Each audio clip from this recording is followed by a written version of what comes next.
recalling the resolution adopted in the House of Assembly at its session held in April 26, 2021.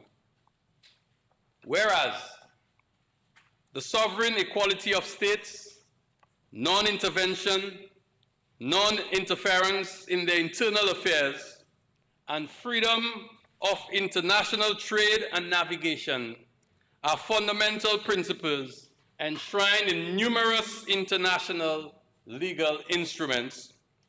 Whereas the resolution of the United Nations General Assembly on the necessity of ending the economic, financial, and commercial embargo imposed by the United States of America against Cuba, adopted on October 30th, 2024, and the other 31 resolutions with the same objective approved by that assembly since 1992. Whereas the statement of the 47th Conference of Heads of Government of the Caribbean Community, reiterating its calls for the lifting of the unjust, unilateral financial, economic, and trade embargo wrongfully imposed on the people and the government of the Republic of Cuba over the last 62 years by the government of the United States of America, and for Cuba to be immediately removed from the U.S. State Department's list of state sponsors of terrorism, dated July 30th, 2024. Whereas the statement of the government of Dominica calling for removal of Cuba on United States state sponsor of terrorism list, dated May 21st, 2024. And whereas we recognize but respect that the political system of the Commonwealth of Dominica and that of the Republic of Cuba are different and hold true to the policy of non-interference in the internal politics of any nation. And whereas the people and government of the Republic of Cuba have significantly contributed globally in health services, education, and the fight against injustice for over the last 60 years. And whereas the United States of America initiated an economic blockade on Cuba since 1962 and placed Cuba on the list of state sponsors of terrorism in 2021. And whereas the blockade has significantly damaged the Cuban economy, with accumulated damages estimated to be $164 billion over 6 decades, and this blockade has caused more harm than good to the ordinary citizens by preventing them from enjoying their basic human rights and human dignity. Furthermore, the unilateral action of placing Cuba on the list of state sponsors of terrorism by the United States of America has increased the country's difficulties in entering trade and carrying out financial operations, which we view as counterproductive, and has exacerbated the plights of the Cuban citizenry on the brink of basic human survival. Taking notes of the declarations and resolutions of numerous intergovernmental forums, bodies, and governments that unequivocally reject the unilateral financial, economic, and trade embargo imposed on the people and government of Cuba by the United States of America, and strongly condemn the unjust inclusion of Cuba on the United States State Department's list of state sponsors of terrorism. Be it resolved that this Honorable House reiterates that in the recognition of the inalienable human rights of the citizens of Cuba, call on a cessation of the economic, commercial, and financial blockade imposed by the United States of America against the Republic of Cuba, and recommend that in the interest of brotherhood, that the initiative started by the Obama-Biden administration be rekindled. Also, reiterates that in the spirit of justice and encouraging regional and international cooperation, we strongly condemn the policy action taken by the United States of America and recommend that the Republic of Cuba be removed from the list of state sponsors of terrorism. Mr. Speaker, I commend the resolution to the House. The resolution is before the House for debate.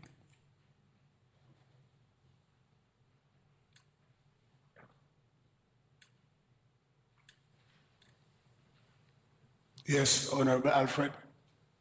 Mr. Speaker, I stand to support the resolution before the House because, Mr. Speaker, all Cuba has been is kind. Cuba has just been kind, and it looks as if people feel threatened by Cuba's resolute, resilient spirit. Cuba has been very considerate and has extended this kindness to many, many, many countries, including Dominica. For years now, Cuba has supported Dominica. Mr. Speaker, while this Labour Party was in opposition, I remember Cuban doctors being brought to my community, Good Hope. And I was like since 1978, 79, 80, somewhere there. So we're not talking about a thing now. We're talking about the support we received even while this Labour Party administration was in opposition. Cuba was already offering assistance to Dominica. I can also remember that maybe the very first person from Good Hope who went overseas to further her education went to Cuba. And I'm sure Dr. John wouldn't mind if I call her name. When we didn't know where to fill a form or who to go to or where to ask a question, we were all intelligent, and at that time when you go to high school, Mr. Speaker, and you graduate from grammar school, you're smart. But there's nothing you can do because sometimes you don't have a land paper, and even if you have a land paper, you're not even sure who to ask a question. And my friend Idalene was heading for Cuba. So I can almost think she maybe was the very first person from Good Hope who went to further study for higher learning, and it was in Cuba. So, Mr. Speaker, in addition to all of the other support we get in other sectors like health, Cuba has continued to help us to build capacity in our people, our human resource. The scholarships keep coming, and sometimes as many as 15 in a year. And in addition to the scholarships, we have training workshops, and we have exchanges, and we have offers where people can come over to train our people. So if now we're at a stage where Dominica can boast of specialist doctor in this and in that, and we can boast of specialists in agriculture, and we boast of people who do healthcare in all areas, and we can boast of teachers in Spanish, and we can boast of people, when people didn't even know, Mr. Speaker, when I wasn't even sure how to handle a mouse, the mouse of the computer, I got fed up with that one time. Cuba was already offering people opportunities to go and do computer science because it was new. So if Dominica is at a stage where we can go boast of all of that, we have to attribute at least 95 or 90% of it to the support that we have received from Cuba. And not only do these people work in Dominica, you go to different places and you meet people in very high places. And I dare say, even in some high places in America, in United States of America, you go there and you meet certain people working as the chief executive officer, and you're surprised because they're just from La Plaine in Dominica, and they did some high degree in accounts, and when you ask, they did it in Cuba. So even if they're looking as if They are putting a ban on Cuba indirectly. Even the United States of America is receiving what Cuba had to offer and still offers. Mr. Speaker, Cuba continues to offer a whole lot of training to us. Cuba continues to help us to feel a great sense of self-esteem. I mean, maybe we do not think about it long enough. But before, according to what you had to do, you had to send a person overseas to get it done. Or you had to beg for somebody to send a person down. Now we don't have to do that anymore. We go to the hospital and we meet how many people walking around and doctors, and they tell you they studied in Cuba. We have people who are doing what would normally have to pay to go overseas to do. The vast potential of this country, and then you had the opportunity to visit Cuba. It's sad. I mean, if you understand a little thing, it's sad to see that the vast potential of that place is crying out to be released. It's sad because the education of the people, what they have inside of them, they are crying to be given a chance. The people who have so much to offer, they deserve as much as what they have to offer and more. These people are diligent, they are hardworking, they are patriotic, and I believe that they should be given a fair chance to live and enjoy life like every other human being everywhere else on this planet. The children of Cuba, so talented, I couldn't help. I bought wooden toys to bring back for my grandchild. And I ensured that he took them to school and he used them for show and tell, to speak to the other children in his class that the only toys that the children from Cuba can have are these wooden toys made in Cuba. They are well made, they are high class, they are tech, and you can see the amount of technology that go into making those wooden toys. But people need to know, while everybody else can go and buy all kinds of remote control cars and all kinds of things, that these children, they are limited to playing with wooden toys. So I have my wooden cars at home, I have my wooden toys, and every time he moves to another class or another group, he must show and tell.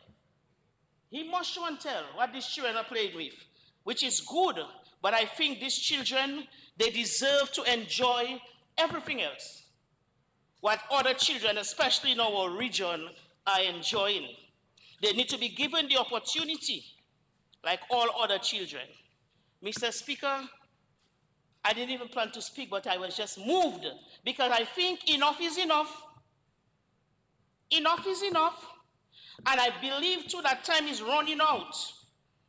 And we have to accelerate and we have to press a little harder to ensure that a people so considerate, a people so intelligent, a people so diligent, with so much potential, be given a chance to thrive like any other people in any other country. It is cruel, it is unfair, it is unjust, and it is time for that to stop. So I stand and I support wholeheartedly this resolution.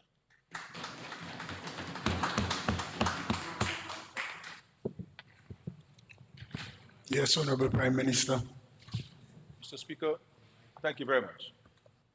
The last resolution, which was moved and adopted at the General Assembly as the resolution before the House Assembly indicated, was held in October of 2024.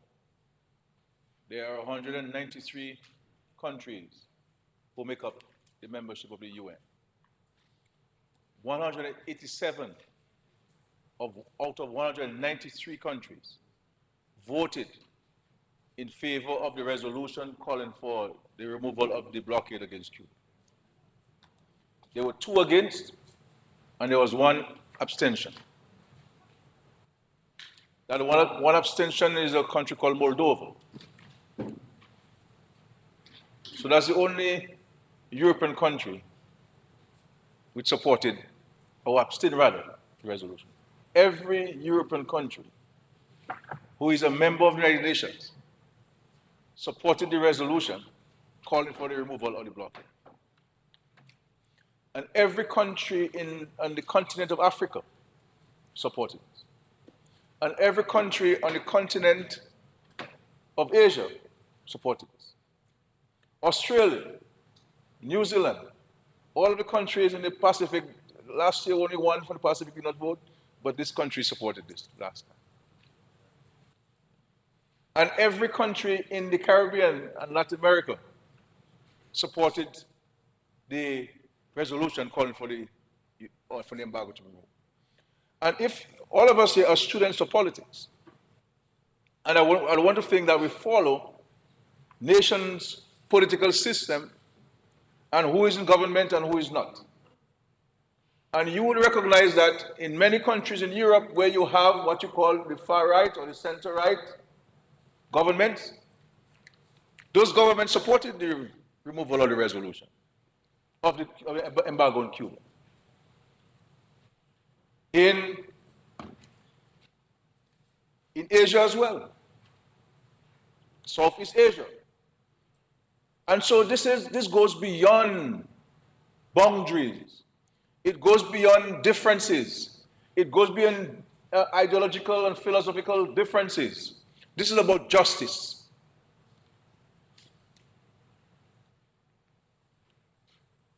And this is not, and I want to say to the Dominican people, because sometimes I think that we in this part of the world, sometimes we quiver, we don't want to speak, we're afraid to speak because we believe that we are attacking the United States of America. This is not the case. We're not attacking the United States of America. What we're speaking about is an injustice that has been imposed on a nation since 1962. And it was imposed on Cuba not because Cuba did not bomb anybody. Cuba did not engage in any terrorist activities. As a matter of fact, there are terrorist activities that have been leveled against Cuba. With the bombing of the aircraft right there in our Caribbean space, killing so many people. We have to be an enlightened people in this world. We have to be a people who stand on the side of justice and equality and respect of human rights. When you deny a nation, children and people to food, food has been defined to be a human right. Access to food. People have a right to self-determine. We fought for, our forefathers fought for emancipation as black people and indigenous people and Jewish people who were subjected to the worst atrocities by Hitler and his people. And we all stood against it. Racism is a cancer in the world that we have to speak about. So these things are a matter of justice. And it's not an ideological thing. It is not a philosophical thing. That is something that's entrenched in human civilization. And so we have to be careful as a people that we don't appear to be quivering on this. Wherever this government goes, wherever we get an opportunity, whoever is representing this government, we have a clear mandate that we must stand in solidarity with Cuba, and we must always call for the removal of the embargo against Cuba. Whether it's the president who addresses the United Nations, or myself, or the Minister of Foreign Affairs, this is central to our speech at the UN. And we're not doing so, Mr. Speaker, because of the scholarships that Cuba has given to us, or the doctors are there, or nurses are there. This doesn't change our principal position. Doesn't change our principal position. It's not about what we get or we don't get. That's not how we operate. We operate on a matter of principle. Principle. And I always say you don't negotiate principle, you negotiate words. And so I believe that we have to be courageous. Because if our foreparents, whether indigenous or Afro, black people, were not courageous, where would we be today? We'd be slaves. There would be no Carinagos existing in Dominica. And we can't have a situation where a country has the potential to provide for itself and be part of the global architecture, the global framework, the global system, have been denied to do so. The situation in Cuba now, as it has been since 1962, has caused the Caribbean to be worse off, has caused the world to be worse off. And the country under embargo, when we're confronted with COVID-19, was not able to send doctors and nurses to many countries, including developed countries, but they were able to develop vaccine in the developing world, in the global south. And not only for its citizens, but for everyone who wanted to have access to it. And one can understand and imagine the contribution that Cuba can make to this world. And those of us that keep saying, oh, students of history will know, will recognize that Cuba has played a role in the liberation of many countries across the world. In Angola, had it done for Cuba, Angola would still be under colonial rule today. South Africa, this is why when President Mandela came out of prison, one of the first people he wanted to meet was Fidel Castro. Not because he admired Fidel Castro as a human being and being one of the greatest leaders that the world has seen, but because of Fidel Castro and the Cuban Revolution and the Cuban people's contribution to the ANC. All of the 27 years which Mandela stayed in prison, at their side in the struggle was the Cuban people, with limited and no resources. Because they too understand, as the Cuban people, understand the importance of being free, the importance of being part, irrespective of your race, your culture, your class, your religion, your creed. And as the resolution indicated by the Minister of Foreign Affairs, we have two different political systems. There are countries with king and queen, we respect that. That's the countries, we're not interfering in that. All we're saying is that this injustice has to come to an end. And so I'm happy once again that we're here in the Parliament signaling to the world that not only from the executive of the country, that's the government, but the Parliament is in support of the removal of the embargo against Cuba. And so the ambassador is here, and we're happy that he's here to witness this undying and unwavering commitment to solidarity. And for me, Mr. Speaker, as a young boy growing up, I could tell you about many of those liberation struggles across the world at age 7 or age 8. Reading about this, whether it's Palestine, whether it's the Cuban Revolution, whether it's Allende in Chile, reading about them. And so in me, Mr. Speaker, it is within my DNA, within my psyche. This is why our programs here, notwithstanding even when we have challenges, financial challenges, we remain true to our commitment to the less fortunate. This is not a political consideration for me, Mr. Speaker. This has been my entire life as a young boy growing up to today. I believe that we have a duty and obligation to be truly our neighbor's keeper. And you don't give people from the excess that you have, because that's not giving. You give them from the little that you have. And this is biblical too. When this lady came and she gave the little that she had, and this man with all his riches gave the church everything. And he was excited, he gave everything, and no. It's what you give from your heart. Not for any consideration. This is why when we give a house, people come, people tell me, scared about this, we give this person a house, and the person says, they're not going to vote for you. It's okay with me. It's okay. It's okay. And so we have to stand, Mr. Speaker. We have to continue to fight injustice. If Martin Luther King did not take up his struggle, Malcolm X did not take the struggle, Rosa Parks, all of these people sacrificed to allow black people in America to be respected, to the point where we had a black man as a president of the United States. standing on the shoulders of those who have gone before them and struggled and sacrificed.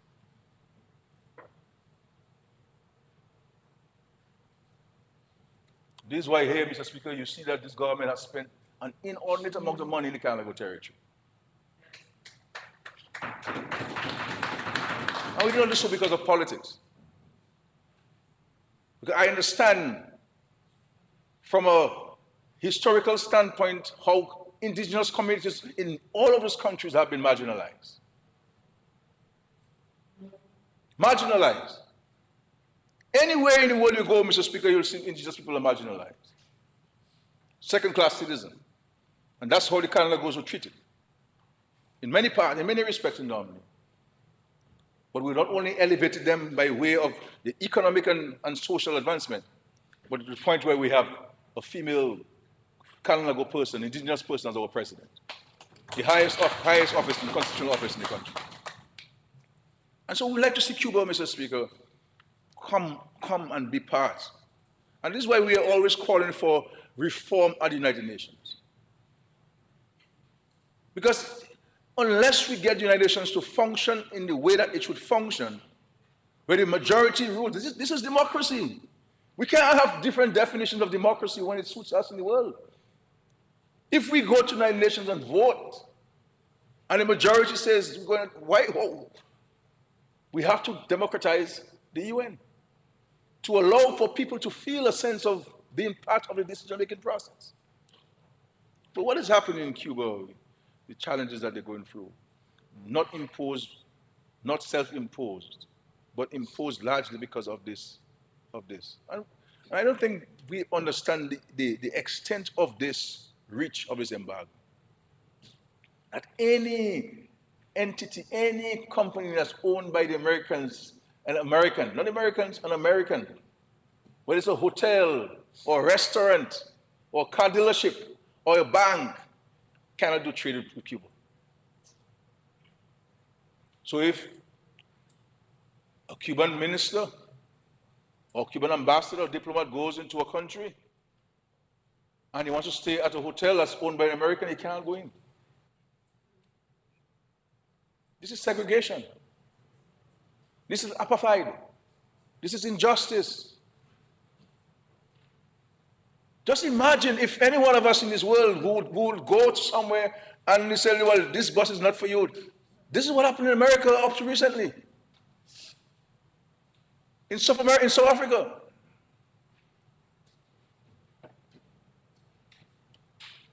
And so I know sometimes people see our comments, people see the Minister of Foreign Affairs comments, they see my comments because we're the main spokesperson of the government on external matters. And I know some people quiver because they believe that we are attacking the United States or something. No, you're completely misconstrued. You're completely wrong. This is about standing on principle and fighting injustice. You have a situation confronting Haiti. Everybody has fled Haiti. The only people left, doctors and nurses, ensuring that children and senior citizens have medical care at the Cuban Brigade.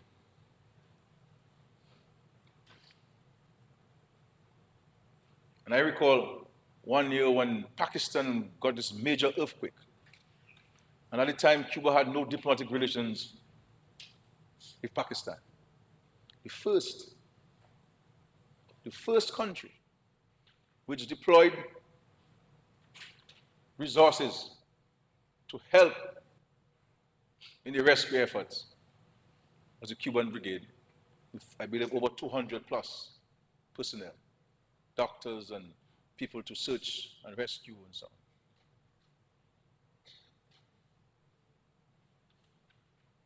And so I am happy to be part, but in a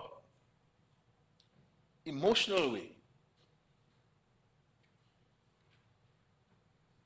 of the crusade for calling for the removal of the blockade against Cuba. And every US president had the opportunity to meet, every ambassador he met, Every member of the US cabinet I met, we raised that with them. We raised that with them. And I also say at the CARICOM level as well. And so I want to thank the Minister of Foreign Affairs for presenting this resolution on behalf of the government. And I do hope that it will get the resounding, unanimous support. Not by a vote, but at the end of the debate, by every one of us standing and be counted, standing to show the world that this parliament in the Council of Dominica is united in its commitment and its call for the removal of the blockade against Cuba. And I want to say to my colleagues in Parliament that history will be kind to us if we stand on the side of justice and we call out injustice, no matter who it's coming from. And this is why you recognize this government, we've always opposed sanctions. We never support sanctions because we understand that sanctions hurt the unsuspecting, the vulnerable. There's no way in the world the sanctions have worked. It is bringing more pain to people than we. This is why we don't support wars. From a principle standpoint. Because wars only bring pain and suffering, death and destruction. And we believe that the world should push more of peace, togetherness, using the resources to fight climate change, using the resources to fight poverty, to ensure that every child, every woman has access to education, decent housing. The world has enough resources to address all of the world's problems. Just that the world is not putting the resources in the right way, in the right places. And we hope and dream. We must never give up. Never give up. This is why we keep fighting the injustices of climate change. And even sometimes where we feel despondent, we feel like giving up. Every year we come to the COP, the Conference of the Parties, we determine, should we attend? Should we go? Both at a national level and CARICOM level. But we're reminded of our own thinking, own reflection,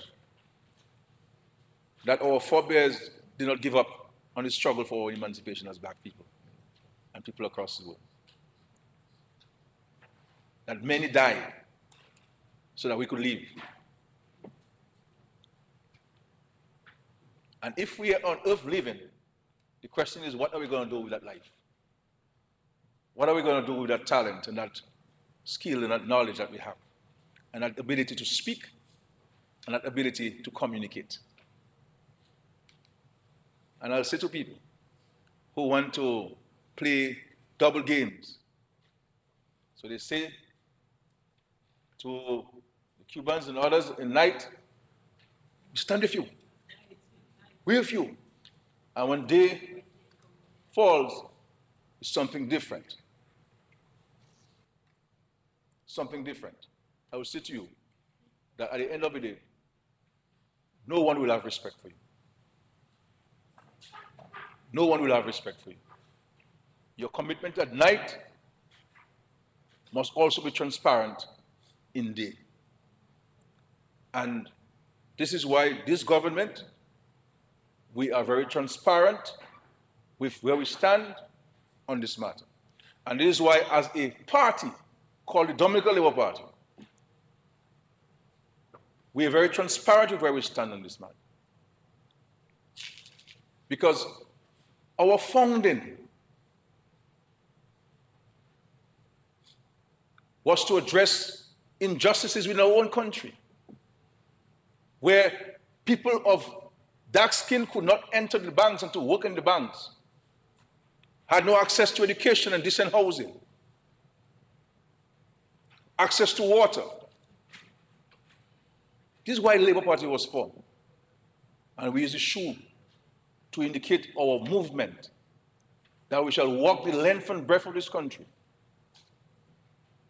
to advocate for a better way of life for the people of Dominica. And I'm happy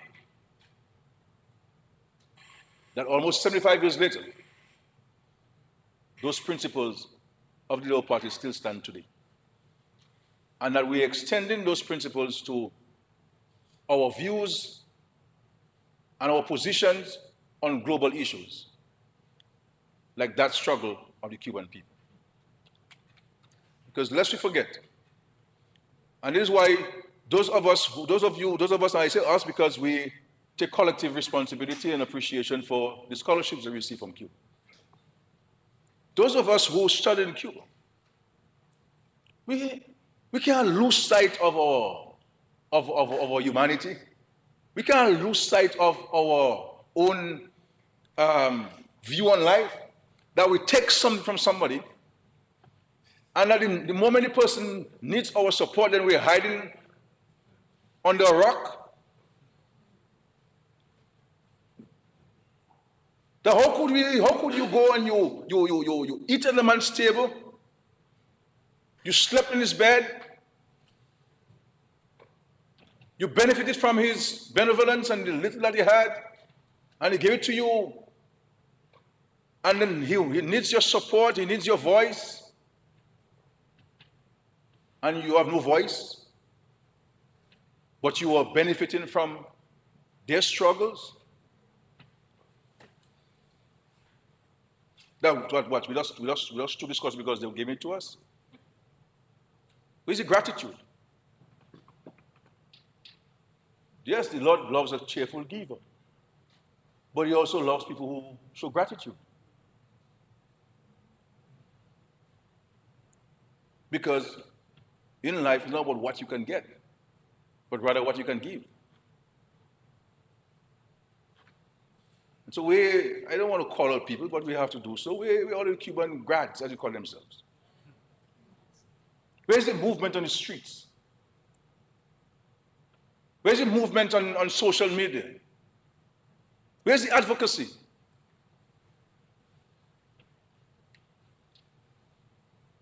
Where is it? That we've turned the Cuban struggle into an ideological issue? No. So I am hoping that my comments are viewed from the point of view of poking your consciousness rather than criticism. And that we all recognize that we can do better and we can do more to help the Cuban people who today will not have access to light, to electricity in their homes because they cannot transact to purchase items. And who have to choose between breakfast and lunch because they don't have the means to purchase the items to produce. And whose machinery on the farms to feed themselves are dysfunctional because they can't get spare parts.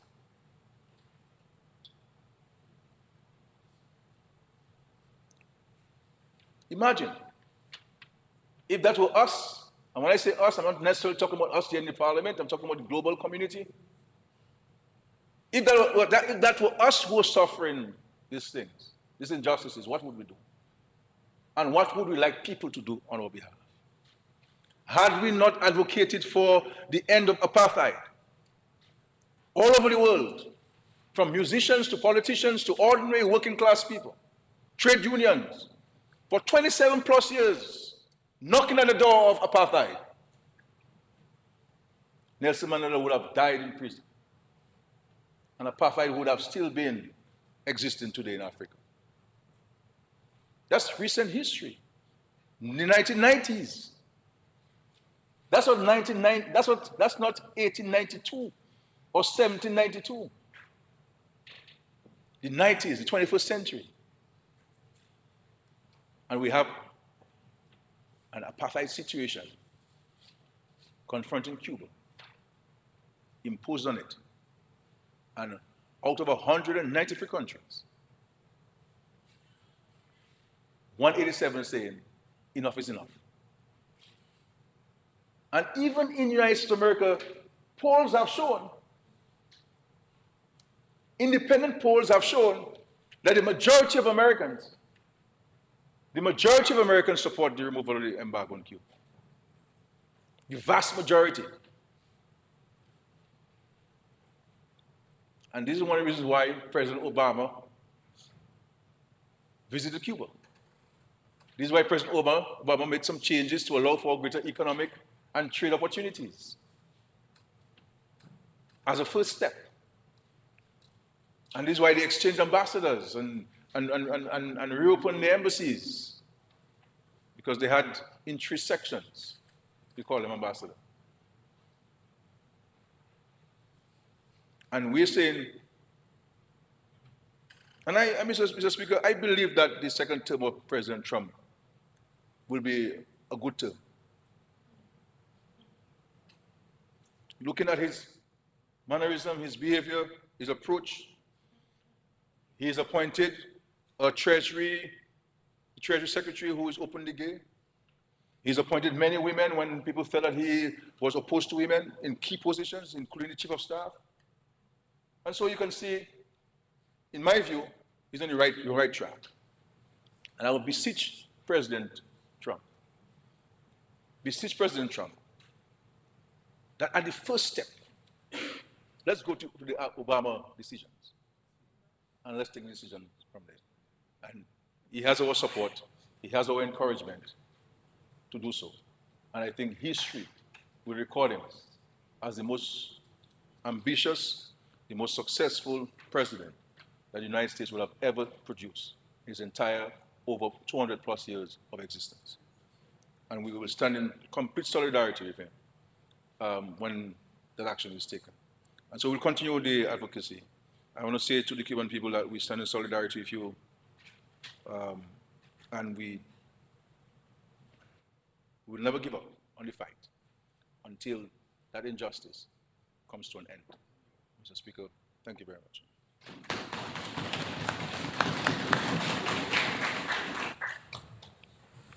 Yes, Honorable Laville, then Honorable Williams. Oh, you yield to the lady. Honorable Williams, you may proceed. Thank you, Honorable Laville. Thank you, Mr. Speaker. I've listened to the Honorable Prime Minister, and really, it would be remiss of me not to speak, even for a few minutes, in support of the resolution before this Honorable House. Prime Minister gave a historical account, and what I'm here to say this afternoon is really my own experience. I'm going to give you my own experience. I had the privilege of studying in Cuba, being the daughter of a housewife and a police officer, unable to study medicine because we couldn't afford it. But I had a dream. Yes, I had a dream of being a doctor, a medical doctor. A dream that was unrelenting, a dream that I could not really let go of. And after graduating from the Dominica Grammar School and going to Sifocol, I began working, trying to help my family to make ends meet. And I thought that I would never accomplish that dream until the opportunity was given to me in 1998. I went to Cuba. And what an experience it was. I learned the real meaning of honor what it is to honor those in authority, to honor your leader. I looked at the Cuban people as they constantly said, "Viva Fidel." I think that was one of the things that caused Fidel Castro to live so long. His people declared over him life every day because he was a good leader. I learned some of the history. I learned about Che Guevara and Jose Marti and the struggles for freedom. I saw a people struggle daily for the very basic needs. And you know, one of the first impressions I had of them was, man, these people can make anything out of nothing. I'm telling you, I heard my colleague mention their talent. They can literally make anything out of nothing. I learned what universal education was about because everybody in Cuba was given the opportunity to go to school, and it was free from kindergarten to university. And people took pride in education. Jose Marti said, "Ser culto es el único forma de ser libre." Being educated is the only way to be free. I would translate, Honorable Mr. Speaker, because, and that's another thing. I learned Spanish. As a matter of fact, I was given the opportunity to leave Cuba after the first year to go to Guyana to continue studies, and I refused. Despite the struggle, despite the hardships that I personally experienced there,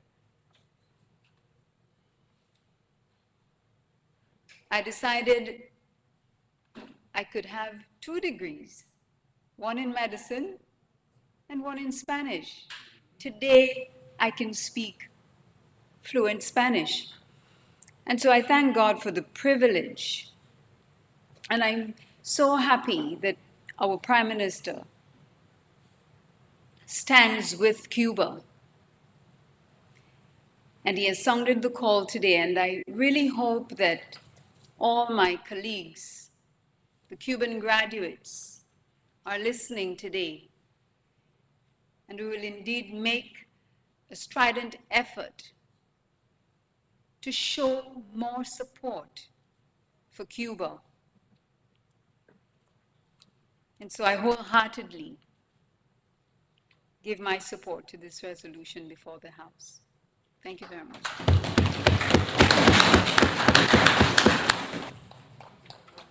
Yes, Honorable Laville, you recognize. We proceed.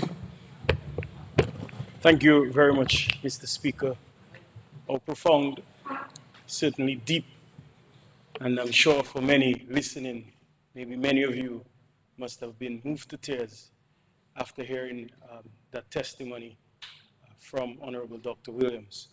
And I too, Mr. Speaker, I stand in solidarity with Cuba, and I stand to respond to that call by our Honorable Prime Minister Roosevelt Skerry. And while it's not the norm on our side to stand and speak after he did, but he asked for all of us, each of us, to stand in solidarity with Cuba. As the Minister for Health, Wellness, and Social Services, Mr. Speaker, it would be remiss of me if I would merely sit and say nothing, or even merely sit and listen, because our ministry, our sector, is one that over the years has benefited probably most profoundly. And for that, we're indeed grateful and blessed. Standing in support and solidarity with Cuba is not merely saying, I am against the blockade and I am for the removal of Cuba from the list of state-sponsored terrorism. Mr. Speaker, standing means, therefore, that we are against injustice. We're against the challenges that the people face. the atrocities, the injustices, Mr. Speaker, standing means an expression that we are tethered to the basic dignities that God has willed for all of us as a people. It is standing for our brothers and sisters in the Caribbean who are just like us. It's standing for the people in Dominica and around the world who have benefited from the medical brigade.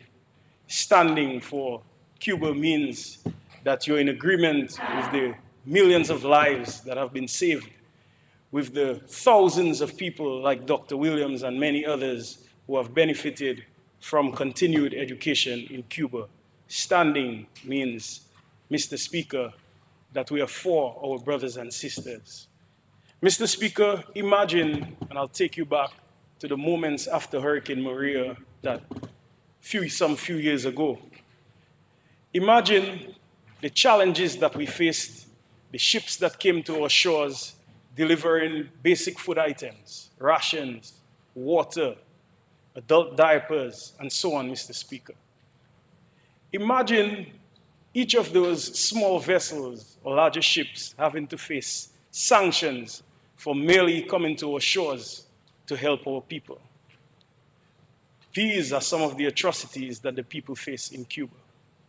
A ship that would have come to deliver fuel, basic medicines, would face challenges, increased or inflated insurances, blockages as in terms of entries to ports in various countries, reputational risk, reputational damage. These are the challenges that they face. Every day they're faced with the nuances as to how do I receive fuel, as PM would have said. How do I keep on doing my agriculture even when I have vast fertile land, but then there's no fuel? For the past few weeks, if we've watched the news, we have seen the people in Cuba suffering because Cuba has been dark. No electricity. Almost total outage, power outages, Mr. Speaker. Imagine that. Imagine Dominica being completely blacked out for weeks. Imagine that. I had the pleasure and privilege to visit Cuba earlier this year in April. I was able to stay at one of the newer hotels. But even so, despite of how it appeared, the architecture, opulence, probably if it's compared to some of those in Dominica, there were challenges even to serve breakfast. Cheese and sausages, things that are normally manufactured in Cuba. But with the challenges they face with receiving fuel, the manufacturing sector would have been hit. These are the daily challenges of the people for over 60 years. Mr. Speaker, while I won't consider myself a student of history necessarily in a formal way, but there are some important lessons that I have learned.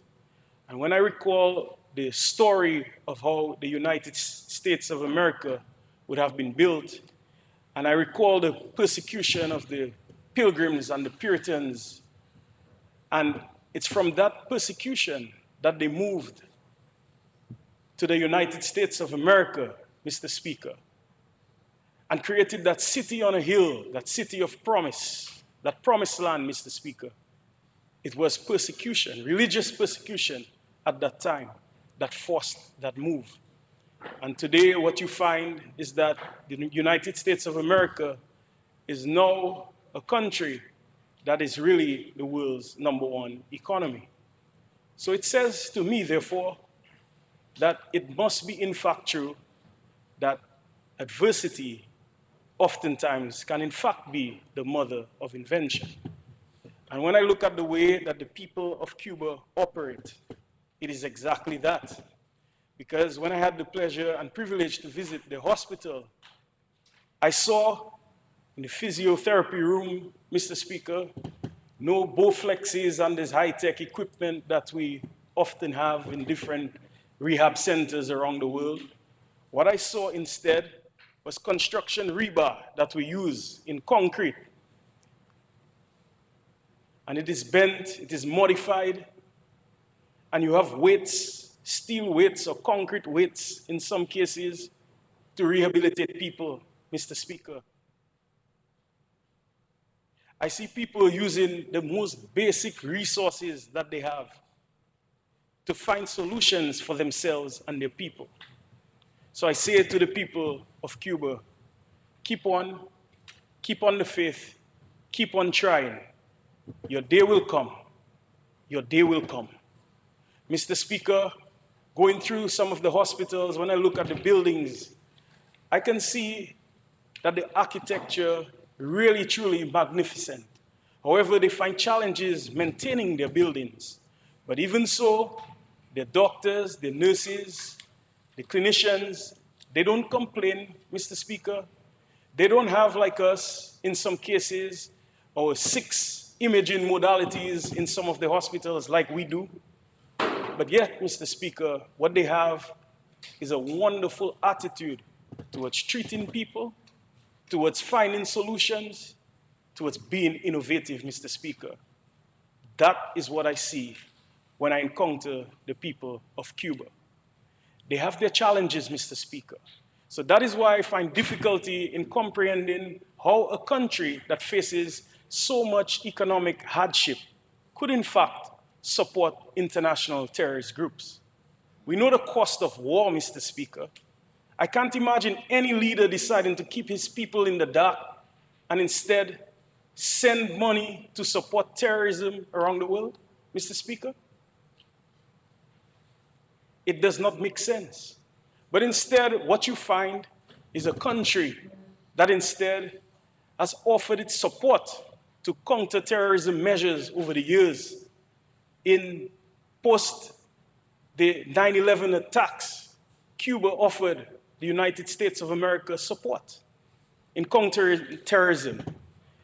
In 1996, Mr. Speaker, there was a plane bombing, and there was a Cuban American who was wanted, who was likely connected to this bombing. And Cuba, Mr. Speaker, offered to give him up. Cuba has shown over the years, Mr. Speaker, support to the FBI in major investigations. Everything that they have done has demonstrated that willingness to cooperate, to fight terrorism, fight crime. Even here in the Caribbean, they have come forward numerous times, time and time again, to fight drug trafficking with our fellow CARICOM members, Mr. Speaker. Mr. Speaker, here for us in Dominica, we have benefited so tremendously with the aid from Cuba and the cooperation. Right now, we have 58 medical collaborators in Dominica. Just last week, we had the pleasure and privilege to benefit from 6 more who came in. Also, too, for the very first time, we received support with agriculture collaborators as well. And as we move in our thrust to increase in agriculture, Mr. Speaker, they have come forward and offered support. In COVID-19, Mr. Speaker, when the entire world, every single country was vulnerable, Cuba came forward with the Henry Reeves Brigade and sent a team of over 30 collaborators to us here in Dominica to fight COVID. COVID affected them profoundly and seriously, but yet they came forward to help their fellow brothers and sisters around the Caribbean and all over. Even with the challenges that they face, the tremendous setbacks that they face, they themselves created a vaccine that proved to work. This is the innovation that exists. Mr. Speaker, what this means, therefore, is that blockade that exists, that has been on Cuba, imposed of them wrongly so for over 60 years. All it means is that the world is being deprived of a formidable force, Mr. Speaker. Most recently, Cuba would have created Herboprot P. Mr. Speaker, it's a new medicine that helps particularly with diabetic foot ulcers, and it encourages cell growth. And this is something that has proven to work and reduced amputations for those with diabetes. And we are in the process of accepting this here in Dominica. It has been in many parts of the world. This is the innovation that exists. And the more Cuba continues to be oppressed, the more the world is deprived of glory. Mr. Speaker, I wholeheartedly support ending of the economic, commercial, and financial blockade imposed on Cuba, and also the removal of Cuba from the list of state-sponsored terrorism. Mr. Speaker, in the very words of Fidel Castro, Mr. Speaker, I say to you all, hasta la victoria siempre. Thank you, Mr. Speaker.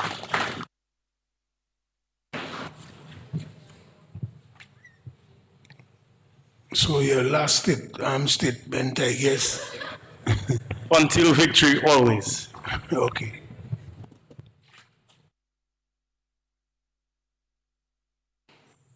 Any other members?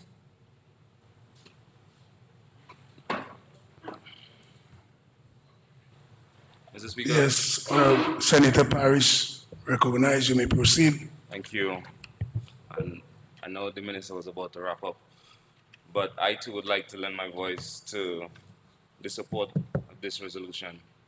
This is not something that should even be a debate. It is not something that people can even question. People under oppression should be free.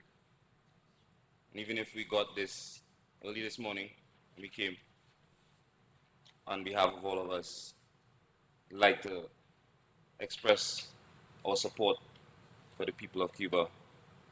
Every interaction I've had with a nurse or a doctor or someone from the Brigada has been pleasant.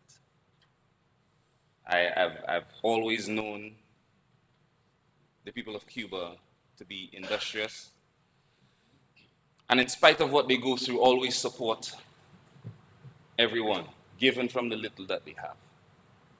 I have a number of family members, colleagues, friends who have had the opportunity to study in Cuba.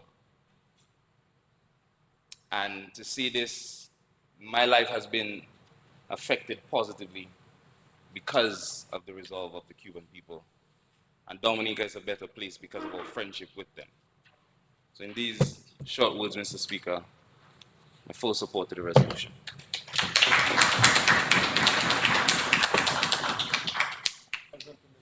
Thank you. Thank you very much, all members of the House, for supporting the resolution. You have joined 187 countries in doing that. And I never could understand during my days as Dominica's permanent representative to the United Nations, how is it that the vast majority, in any measure, any system of democracy, you're not even talking about a simple majority. You're talking about a supermajority. More than 2/3 of the membership of an organization have voted in support of the removal of the embargo against the Republic of Cuba, and yet it stands. It begs you to question the validity of international law and whether, in fact, there is any such thing. That whether it's, in fact, it depends on who does it. But interestingly, as the Prime Minister made reference to the last resolution on October 30th, the United Nations, the two countries that voted no, the United States of America and Israel. But there was one lesson out of that vote this year. Usually there were some countries that would always vote with the United States. It's as if it were written in their constitution. But they didn't this time. Because I looked for them, especially in the Pacific. There are a few countries that always either voted with the US or abstained. And they did neither this time. So I believe the time is coming when more and more countries are adding their voices. And it is our hope that in some way it will influence the United States. and sometimes it's not just the executive, but the Congress as well. I know there's a lot of trepidation, and as a matter of fact, people have a lot of reasons to be fearful of what the new administration, US administration may do, especially because of who has been already nominated as Secretary of State, Marco Rubio, of Cuban descent, but has had a very strong view on Cuba. But that notwithstanding, we still must be hopeful. I remember in 2009 when we met in San Pedro Sula in Honduras. That is where we were able to convince the then Secretary of State incoming, Hillary Clinton, that we wanted to rescind a decision of the OAS that expelled Cuba from that organization. And we were successful. Peter David, at the time, was Foreign Minister of Grenada. Myself, we were the lead together in consultation with Bruno, your Foreign Minister. We pushed on until we were able to convince, well, Maduro was Foreign Minister at the time too, of Venezuela. So he was there, and our friends from Honduras at the time, the Zelaya regime, and we had people from Nicaragua who were pushing, and we pushed through. St. Vincent and the Grenadines as well. I think Straker was Minister of Foreign Affairs. And we pushed through, and were able to get that small victory for Cuba. But it was significant because we wanted to correct a historic wrong. So I'm still hopeful, and I believe that we should continue in our efforts to encourage the United States to review its position on Cuba. And this new administration, we have an opportunity to do that. Because I remember the wisdom of the words of Minister Bruno at the time when we were heading to Port of Spain with President Obama at the Summit of the Americas. He advised us that we should not unduly pressure President Obama even before he was sworn in. Let us give him the opportunity. Let us encourage him, and let us try to make it easier for them to reconsider their position. And we saw some progress then. We hope that the same will obtain this time as we continue to push on. But I want to say something as well about the resilience, the strength, the tenacity of the Cuban people, but also a lesson I learned. I remember in the early days, my first visit to Cuba was in 2000. And I was a little boy at the time, I guess. I went there.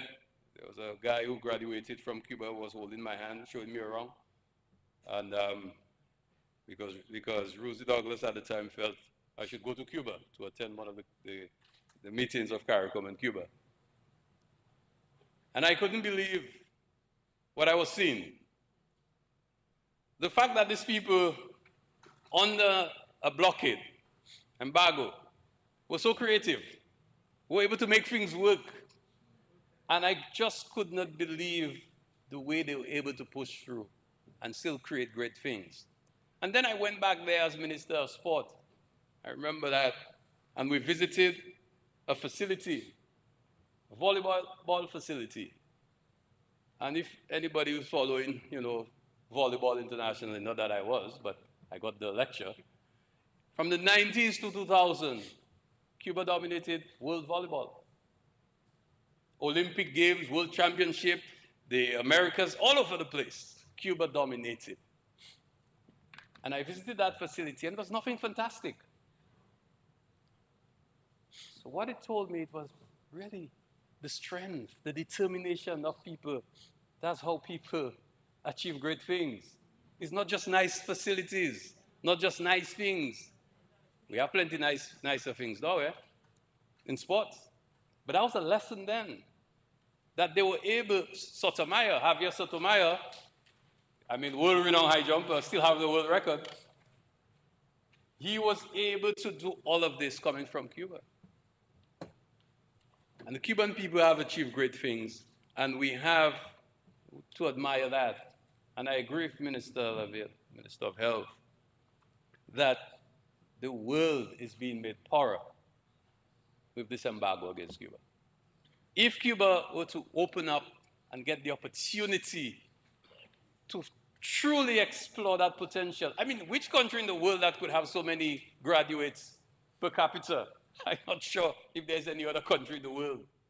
Imagine all of these people were to be empowered and to be allowed to live their full potential. Imagine what Cuba could contribute to the world. Cuba, I even found out that Cuba was exploring OTEC energy in 1960s. that one blew me off. So Cuba has a lot to offer. And if given that opportunity, we really do hope that one day there will be. So, Mr. Speaker, we continue to stand in solidarity, and I want to thank the Prime Minister for always giving us that clear instruction and support to always stand with Cuba. There's no hesitation, there's no discussion, no debate. We always stand with Cuba.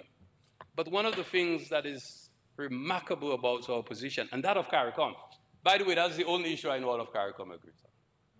The only issue, the last meeting I chaired here for foreign ministers of CARICOM, we had a resolution on Cuba unanimously. We don't debate. The only thing, according to the Prime Minister, we don't debate the principle, we debate the text. So it's the words, the language. But that is one issue that CARICOM has always agreed on, without blinking, without hesitation. And what it has done for us in the eyes of the international community is give us some respect. Because people see, I mean, the US is your neighbor. You know, you depend on the US for tourism, for a lot of things, yet you can stand so united. So people around the world are always impressed at how we can have such a unified position on Cuba and speak loudly, not secretly. We don't shy, you don't go in a corner. We stand out loudly. And I must thank Ambassador Aaron, our permanent representative to the United Nations. He presented a very strong statement, and I was very, very proud that Dominica once again stood with Cuba in the international community so that we can make our voices be heard to call for the end of the unilaterally imposed financial, commercial, and economic embargo against Cuba and having Cuba on the list of state sponsors of terrorism. Ambassador, please convey to your government our continued support, our friendship, and you can always count on us. And truly, la lucha continua. Thank you.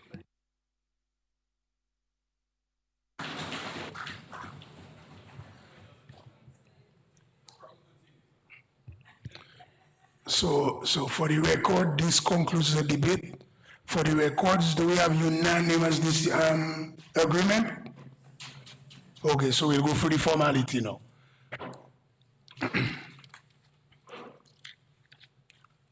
Be it resolved that this Honorable House, one, reiterate that in the recognition of the inalienable rights, human rights of the citizens of Cuba, call on a cessation of economic, commercial, and financial blockade imposed by the USA against Cuba, and recommend that in the interest of brotherhood, that the initiative started by the Obama-Biden administration be rekindled. Two, also reiterate that in the spirit of justice and encouraging regional and international cooperation, we strongly condemn the policy action taken by the USA and recommend that Republic of Cuba be removed from the list of state-sponsored terrorism. Those in favor? Mr. Speaker, sorry. I sought to make an amendment, but it wasn't captured. It's just a matter of form, but I think it has significance for posterity. USA, let's spell it out, United States of America, and wherever we say Cuba, we put the Republic of Cuba. It's just formality. Thank you.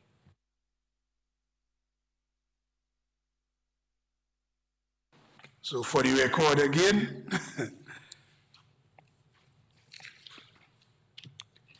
be it resolved that this Honorable House reiterate that in the recognition of the inalienable human rights of the citizens of Cuba, call on the cessation of economic, commercial, and financial blockade imposed by the United States of America against Cuba and against the Republic of Cuba, and recommend that in the interest of brotherhood, that the initiative started by the Obama-Biden administration be rekindled.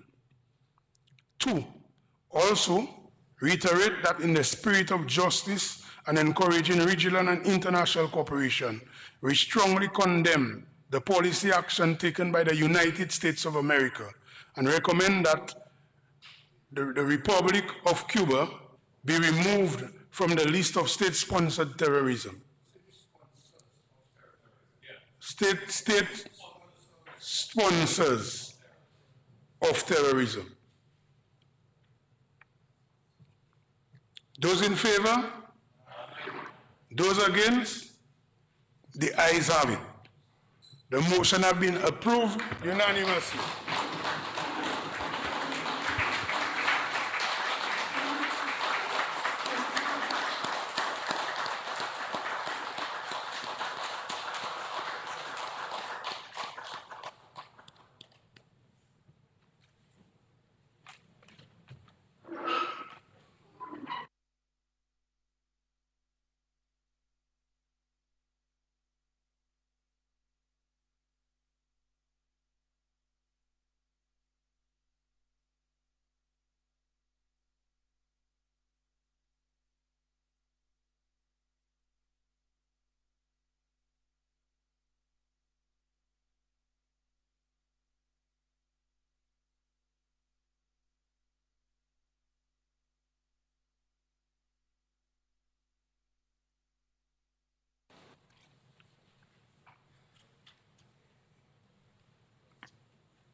Authorization for an additional credit facility from the International Development Association, IDA, for funding of the Disaster Vulnerability Reduction Project.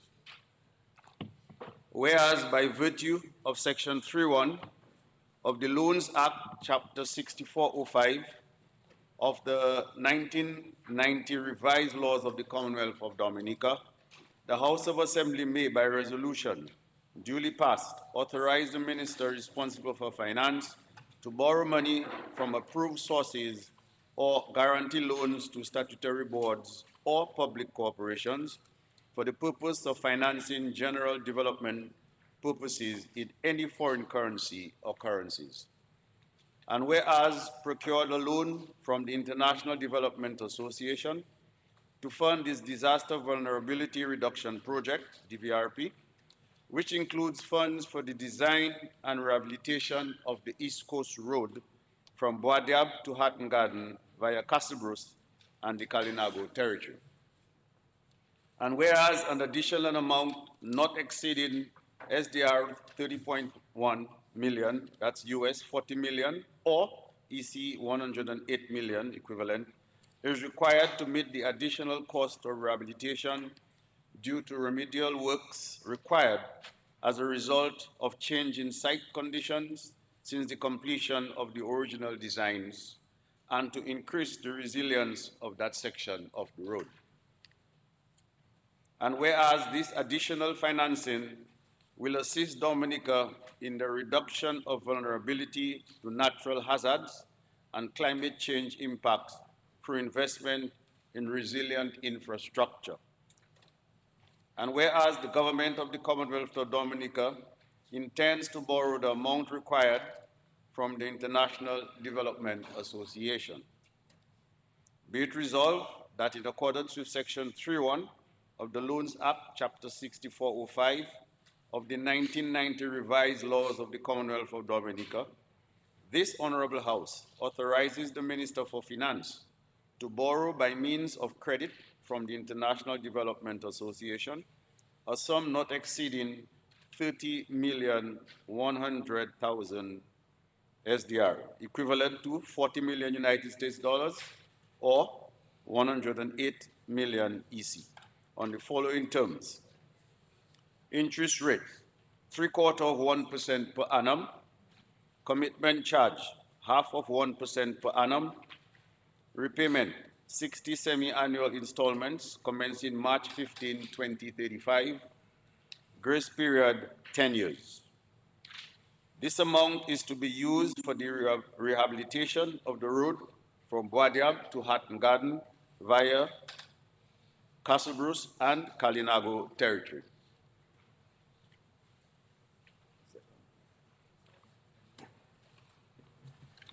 Second the motion.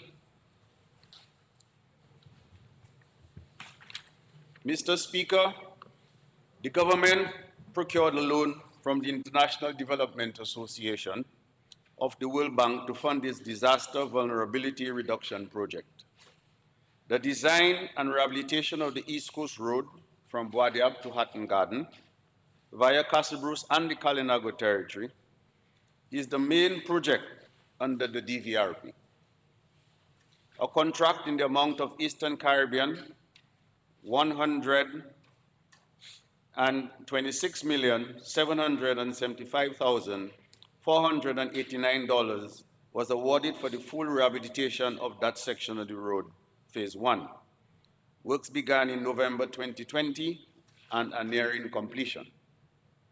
However, there has been some cost overruns on that project, mainly caused by change in the site conditions due to a number of weather events, such as the November 2022 trough, which affected the eastern part of the island. As a result of these events, some additional, more robust structures were required. For example, on Lot 1, that's Boadiab to Castle Bruce, there were 6 retaining walls in the original designs. However, 14 retaining walls were subsequently required and built. And secondly, changes to design to increase the resilience of that road. For example, installing much larger culverts to reduce the likelihood of flooding and damage along this new road. As stated in the resolution, approval is being requested for an additional loan of SDR 30.1 million, that is US 40 million or EC 108 million. The IDA's board approved the loan on December 6, 2024. The terms are very concessional. As I said earlier, 3/4 of 1% per annum, that's the interest rate. The commitment charge of 1/2 of 1% per annum. Repayment is 60 semi-annual installments commencing March 15, 2035, and a grace period of 10 years. The loan has been evaluated in the context of government's medium-term debt strategy, and it is consistent with the objectives of the strategy. Mr. Speaker, this is a very important road for the people of Dominica, in particular the people of the East. We as a government are very happy that we were able to bring yet another quality infrastructure to our people. Mr. Speaker, I now commend the resolution to the House. Thank you, Mr. Speaker.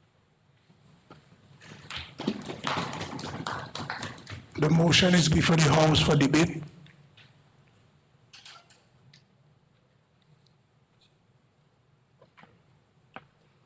Yes, I recognize Honorable Alfred. You may proceed. Mr. Speaker, I want to give support to this resolution, the authorization for an additional credit facility from the International Development Association for funding of the Disaster Vulnerability Reduction Project. Mr. Speaker, I speak on the reconstruction works on the road from Boadiab to Hatton Garden. Initially, the main objectives of this project are to improve infrastructure resilience to disaster events. And I ask permission to refer to my notes because I have some data I would like to correctly. Your permission granted. Yes, thank you. And pilot climate change adaptation measures through slope stabilization intervention, rehabilitation of roads, bridges, and retaining walls and rehabilitation or construction of drainage system. As we heard from the Minister of Finance, funding for this project was made available through both the World Bank and the government of Dominica, initially at almost $127 million. Now, $47.5 million of this amount was expected to be spent in the section from Guadab to Casibros. We had all our works detailed to include rehabilitation and widening of pavement to a travel width of 6.5 meters, and the necessary activities to achieve this were excavation and slope stabilization, replacement of 2 bridges, replacement of culverts of varying sizes, construction of retaining walls, curb slippers, rectangular drains over the complete length of the road, asphalt concrete road surfacing, and other amenities to include road markings and signage. However, Mr. Speaker, the trough on November 6 exposed vulnerable areas on the road which were not previously considered in the project, and they had to be addressed. This resulted in extra costs that were not previously factored in.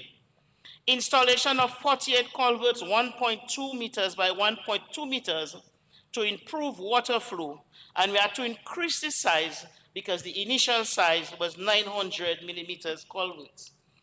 An additional 19.1, 1.5 by 1.5 had to be additional drains had to be installed for drainage capacity. Now we had to change the culverts, some of them, actually remove them and replace them. And those where we had to use larger culverts, 2.3 meters by 2.3, and we had to tackle larger streams.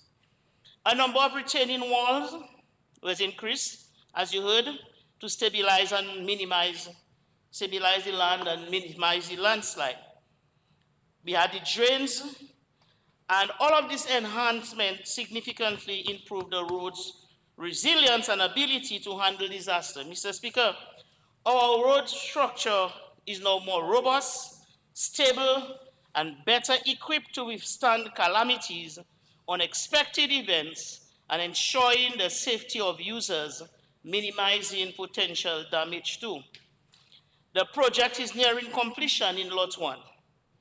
I stand on behalf of the constituency, the people of Pilit Soufriere, I like to call them out, Pilit Soufriere, Saint-Sauvé, Good Hope, Mopo, Deepa, Formel, and Casibros proper. The lives of these people have changed, transformed for better in every aspect. Mr. Speaker, every time and everywhere you see a new road is being built or an existing road is being improved, this means jobs for the people in that area. Now, in addition to the jobs, $2.8 million were paid to 224 farmers in the Casibros constituency for land, and they also received compensation for their crops. Now, Mr. Speaker, even now where we need to go and repossess little land, we still have to continue payment. Because sometimes you plant something and when you get it a little soggy, you have to go a little further, you must pay the person for their land. And now, glory seed are worth money. So if it's a glory seed tree that's on the land, you have to compensate. Now, several people from the constituency are still employed on this project. Many of our tradesmen improved their skills and learned new skills. New relationships were built. Mr. Speaker. Travel time has decreased. People are beginning to come again for fish and their produce because Casibros is not far again. We have begun to see savings on shocks and tires and other vehicle parts. Drivers are indeed happier. Smoother ride for patients on the ambulance. More people are visiting our area. Therefore, that means increase in economic activities. Mr. Speaker, the benefits of the East Road project to constituents of Casibros are visible and tangible. People in the food production business are engaged. Farmers and fisher folks provide foods to these people to prepare the foods. These food preparation businesses increase their numbers of employees. Workers are being transported. Mr. Speaker, Cassius is alive and well. Now, because of this East Road Coast project, Cassius is becoming a very active place. And therefore, Dominica is becoming a more modern, developed country. When people do not stick around only in Roseau, it means that we are becoming generally more modern. People don't have to just stick around Roseau. They can come up to Cassius and see what's going on there too. The project has not only brought greater comfort and convenience to our people, but value is being added to the lands in the area, and opportunities are opening up now. Our children are growing up in a more modern, developed area than we did, and one that our grandparents could never even dreamed of. As a matter of fact, the track where the people used to walk, passing right by the river, we still have cobblestones there. Our grandparents didn't think that we'd be getting those smooth rides. So we went from that to Tarish, to half walk and half drive. And now, I heard some good news this morning about from roundabout to, because the fellows were saying, but Miss Boy, if you just fix from roundabout to the Tarish Street, we're making it in 30. So like now we're making it in 45 minutes, and you have to tell them, slow down, it's home you're going, you know. You know, so we are glad. And we have come a long way, Mr. Speaker, from waking up at 4 a.m. to take a truck that would take us 2.5 hours of rocking to get to Roseau. Now we take 40 minutes. Nice ride to Roseau. Mr. Speaker, the value and the beauty of this project have also improved our image and our esteem, and it has increased our sense of belonging and pride. Because people tell you, come and Cassius boy, why me not road boy? You know, it makes you feel as if, but now people don't have this complaint anymore. And above all, Mr. Speaker, the people of the Cassius constituency, we are feeling safer because this project has addressed a number of vulnerable areas on this road. We have just come through the rainy season, although it's still there. Not a slide, not a fallen tree, no river overflowing banks. Mr. Speaker, my colleagues are here, they would know. Normally I would already post picture on chat. Big sunshine going on in other places, but we've gone through this season and we can say we are fully satisfied. And we express our gratitude because our experience with this rainy season was the most comfortable we've had compared to years before because of the improvement in the road infrastructure. Mr. Speaker, there was a meeting in Cassius yesterday. It was raining, you know, Cassius from 11 o'clock, rain. And people started to get a little, and it was like, it's okay. The road is safe and it's better. The road is good and it is safe. And people relax again to continue their meeting. Even at the time, like before me, Mr. Speaker, by the time half an hour, people would be heading back to where they came from. But the road now, the report is, the road is good and it is safe. So you can sit down and enjoy your meeting, even if it's raining. So, Mr. Speaker, I believe any money that is spent to make Dominica and Dominicans safer, it's good. So therefore, Mr. Speaker, I fully support this honorable House to authorize the Minister for Finance to borrow by means of credit from the International Development Association the sum of 108 million Eastern Caribbean dollars at the terms presented. Mr. Speaker, I'm even understanding that some of that work will also address the water problem in Cassius. And that is a good news because that is forward thinking and makes sense. Because as we are working on the road, so pipes getting burst, so people staying 3 days, 4 days without water, so people putting blows on Duasco, and sometimes it's not always Duasco's fault. It doesn't make sense for us to just dig in trenches and drains and shipping pipes and then surface the place, and next time we come again to dig the new surface to think pipes again. So I think that's a very good news for Cassius people. The Christmas will not be so because we know sometimes the water will drop and we won't have water part of the day. But to know that I'm speaking about that here, to know that this is going to be addressed, I think that is good news for the people of the Cassius constituency. And Mr. Speaker, we are still learning. In our area, before it rains, people still get a little nervous. But we are learning, and we have come extremely far. and for implementing these preventative measures, intervention measures, rehabilitation measures, and all of this to reduce the vulnerability to the natural hazards and climate change impacts. Mr. Speaker, that is why even if people want to make you say what they want you to say, people always have an affection for the Dominican Labour Party because nobody ever addressed the vulnerability of the area like this party. Everybody know. When I was like 9 years, we had a landslide, covered a nurse and her child.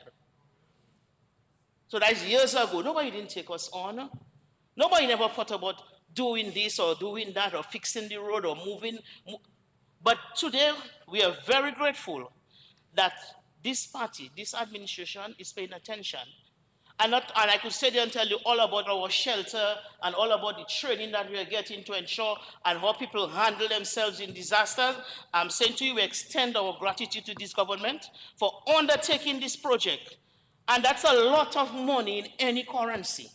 That is a lot of money. And sometimes I think people do not understand the figures. It's a lot of money that could be used to do a lot of other things, but the choice was made to use it to ensure that the people of the constituency are safer. Now the enhancement of the water project, I mean, I can't even tell you what that means to me. To me myself personally, much as for other people. And I thank the Castillo people for their patience. I thank them for the way that we manage ourselves. And we're happy that we have rivers. And they can't be too hard on me because I myself haven't got water sometimes too, you know. You understand? So we need all together, and we are happy that we have waited and we are patient, and this will be addressed. So, Mr. Speaker, the Casibus constituency wins on all counts, you know, with that road project. We win on all counts. And I want to encourage us, let's do what we have to do so that we can take it to completion. Because, Mr. Speaker, people are asking, when are we going to plant our palm on our roadside, you know, Palred? And I asked already, but the thing is, if you have not been given the certificate, you can't go and just do stuff. So sometimes we just try to kind of clear up the grass. But we are in a position where we're ready now to go and put our palms on our roadside and make it look like some highway in some. Mr. Speaker, I can just imagine what will happen in Casibruce when that happens. And so we thank this administration, and I say I fully support the resolution to go on with that. Mr.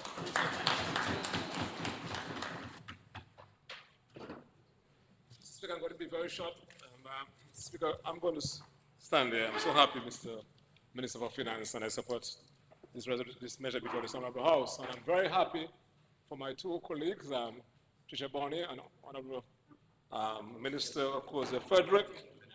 And because I heard us say that, Mr. Speaker, for messages of dust, we're now seeing the light, from dust to light, Mr. Speaker. Mr. Speaker, I'm going to be very short, but I am going to tie that, Mr. Speaker, to my recollection and memory of the late Prime Minister Rosie Douglas. When he referenced talking to us on Honorable Vince, recall that. And we were just talking about the new Renaissance, and he was talking about the bigger picture of Dominica. And we would normally say, we're not talking about, I'm not interested in fries, fish, and Johnny cake. I'm interested in big things, the international airport, housing revolution, new road infrastructure. Those are what the late, great Rosie Douglas thought of Dominica, and he called it the promise of prosperity. That's what he said. So I'm happy now, Mr. Speaker, you can recall many debates in the House on the other side at the time. They were saying nothing was happening. You can recall that? Nothing was happening on the East Coast Road. All you were seeing was dust. Dust, dust, dust, dust. So now we have moved from dust to light, Mr. Speaker. Mr. Speaker, I want to put into perspective the magnitude of that project, Mr. Speaker.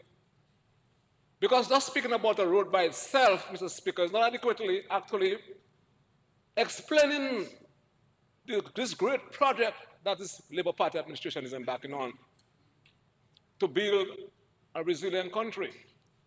And you cannot think about building a resilient country without firstly having a resilient road infrastructure, Mr. Speaker.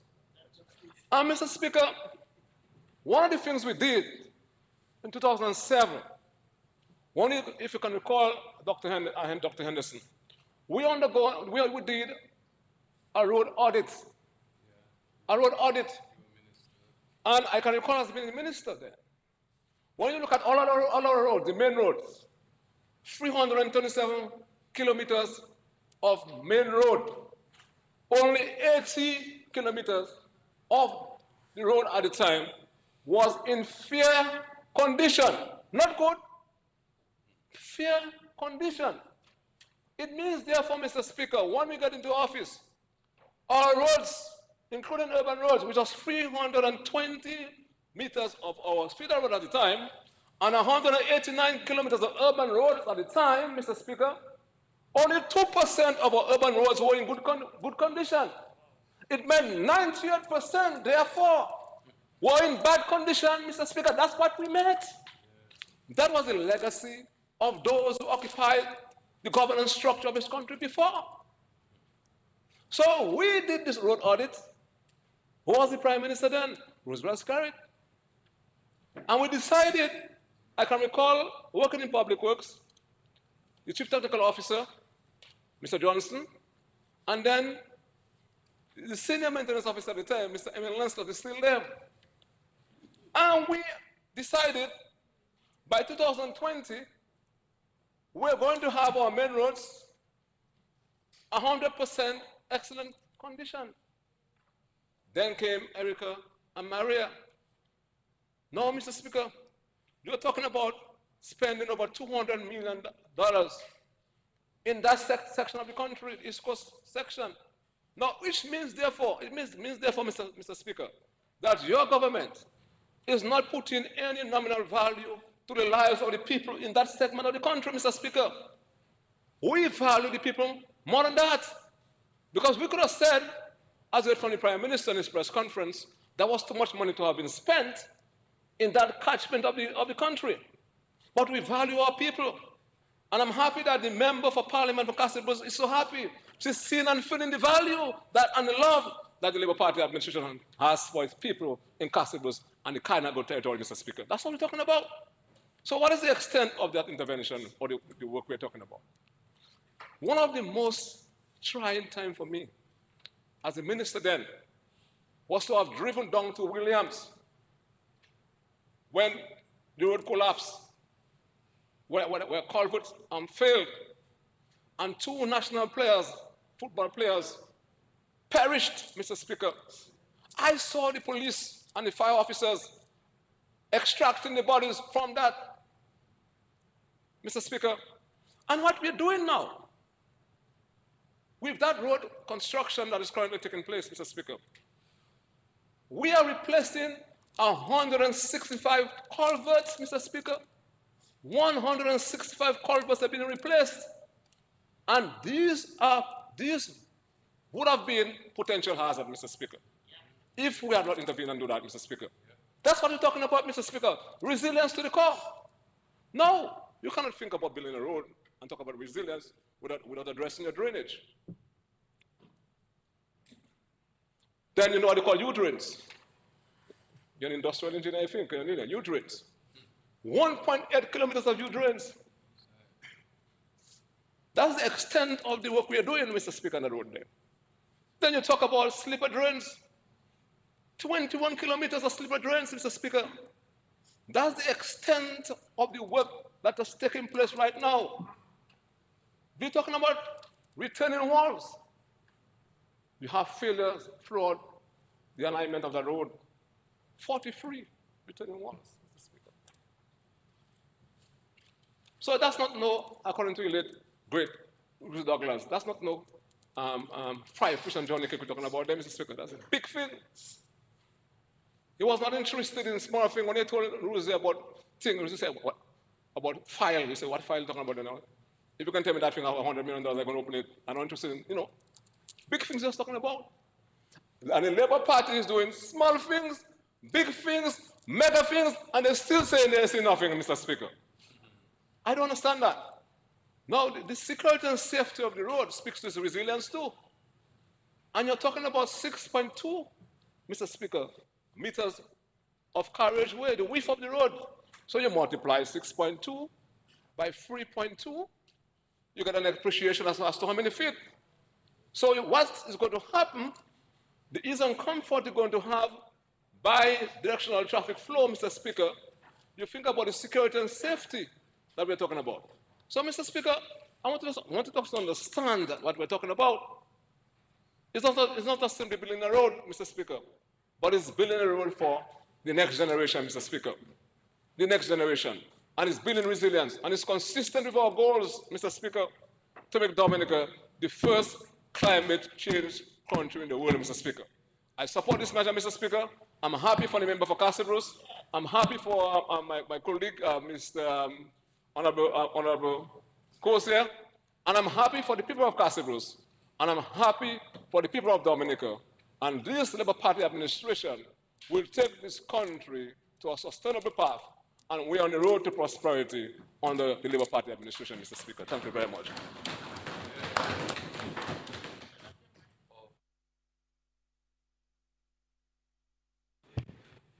Yes, Honorable Frederick.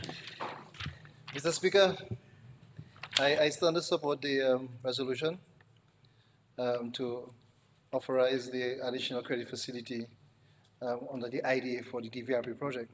Mr. Speaker, I think I stood up in this parliament a few parliaments ago and spoke about the East Coast routes and its importance to my constituency and to Dominica in general. DLP, Dominica Labour Party, started during the 1970s. And so what we're doing now is a combination of this wonderful work that the Labour Party then did and is now continuing to do. Mr. Speaker, I want to indulge my colleagues here that sometime during the course of the new year, while the road is being completed, that we will move a resolution somehow to rename the road the Lawrence-Lyons-Daru Highway, especially the piece that goes through the Kainago territory.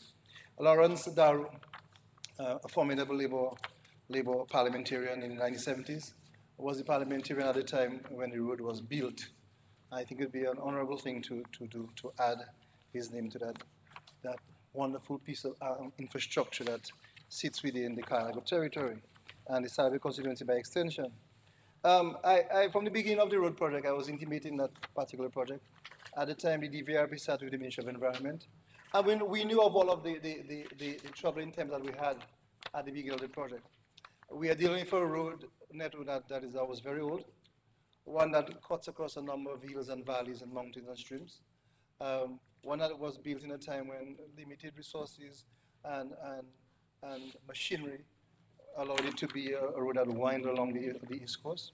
But we know it also served its purpose for many moons when the Kainago folks would have walked on that way, all the way to Grand Forks, up the Shimelita into Roseau.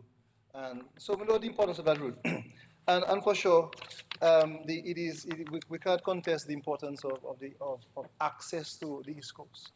And when we look at the infrastructure in the East Coast now, we can appreciate the work that the Dominican Labour Party has done in the past 20 years to improve the lives of the people in that particular space. If I have to speak specifically to the Salve constituency, Mr. Speaker, you have a piece of highway going through a very rural community. And so the Kainago territory and Atkinson and Trizzel and Castlebrooks and the communities that make up the East Coast are being modernized in every sense of the word. And the road is connected to what people do, livelihoods. And we have a thriving agricultural sector in the Kainago community and in Castlebrooks as well. And you can well imagine that the completion of a wonderful East Coast road will help farmers get easy access. The commerce that happens within that space, every time you drive through the East Coast, you see a number of wholesale trucks and commerce is being done. And so it will make it much easier. And the colleagues just spoke about the drainage and the culverts and all of those. These are important pieces. But I'm really more concerned about the social impact of a road network within my community. And Mr. Speaker, um, it definitely has begun to bring economic development within our areas. Um, Added to the housing development, if you go through the Kalinago space right now, you see all these wonderful homes being built. We will have at the end of next year 125 homes being built under the HRP. We are completing 50 funded by the European Union, and all of those are modern homes. And Mr. Speaker, all of these are connected to roads, because one of the variations we see in the documentation is the fact that we are also giving decent driveways to people. So not only are we doing the public road, but monies are spent in doing small driveways into the homes areas. And it is very important, Mr. Speaker, because it adds some value to the land. My colleague from Castle Bruce, Honorable Octavia, spoke about the countryside and how people view our particular area. And for sure, Mr. Speaker, the road networks will definitely. So it's going to be money well spent. In every project, it's not perfect. You have to address unforeseen circumstances. You have to also improve all of the project outcomes, Mr. Speaker. And also, very importantly, we have to align what we do with what the community needs as well. So the needs when we designed the road back in 2017 or so, the needs now in 2025 have changed. And so we have to align it. The local government systems are changing. People have livelihoods that are also changing. So, Mr. Speaker, the variations here are very, very critical. We spoke earlier, Mr. Speaker, about the weather systems and how they affect road networks. And I'm very happy that we could identify the fact that even in the rainy season, we have had limited damage to road networks. Mr. Speaker, within the Carnago space, we are also building wonderful bus stops, replacing the old bus stops that were there, adding more value. And so that, of course, is bringing some additional cost. And, Mr. Speaker, while we're doing the entire realignment of the road and rehabilitation of the road, the Dominica Water Authority as well is expending over $4 million within the Salve constituency to have an improved water system. And so it means, Mr. Speaker, that we had to, in the entire road alignment, we had to move some electrical poles. We had to realign the water system that was running through right now through the center of the road. So all of that is an important part that adds to that $40 million US dollars for that East Coast road. Mr. Speaker, it is very, very clear that we will continue to do what we have to do as a government to ensure every citizen across our space gets an equal piece of the pie. And I must confess, Mr. Speaker, that the wonderful folks within the Sabe constituency are benefiting. Initially, we had a $79 million assigned to the salary leg of the project. And I suspect out of the 108 million that is added here, we might get about half of that again, Mr. Speaker. I don't think it is too much to ask, because these are important piece of infrastructure within the Salve constituency. And I'd like to thank the work that the DVRP have been doing. And it's hard work, Mr. Speaker. I mean, being a minister, when the DVRP was with the environment, I know the hard work of engineering, getting the supervision firm to come in, to mobilize people, to negotiate for lands and the payment of lands, getting the local councils involved in the process, targeting people who have the necessary skill sets to be part of the project, because you want people within a particular community to benefit from the roadwork. So all of these are tedious little things, but once the concrete and the mortar, the steel start hitting the ground, we realize that it was smooth sailing from there. Mr. Speaker, we have great confidence in the work that the Minister of Finance is doing and his team. We have also great confidence in the supervision led by Mr. Johnson and Trotter and the wonderful people at the DVRP as they continue to push the project forward, Mr. Speaker. And once again, I want to confirm and to publicly stand with the decision the resolution to have the additional funded allocated to the VRP project, Mr. Speaker. And and in this Christmas season. I think it's a wonderful, an extremely wonderful gift to the people of the East to have that commitment from the Parliament. And I dare say when you do your driving up through our space in the new year, you will be on a wonderful piece of infrastructure that I think all of us will be very, very proud of. So, Mr. Speaker, thank you very much.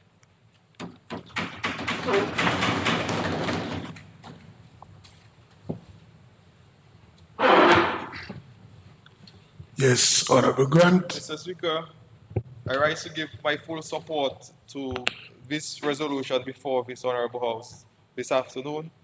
Mr. Speaker, if you would permit me just to give a brief overview in the variation because 108 million is a significant sum.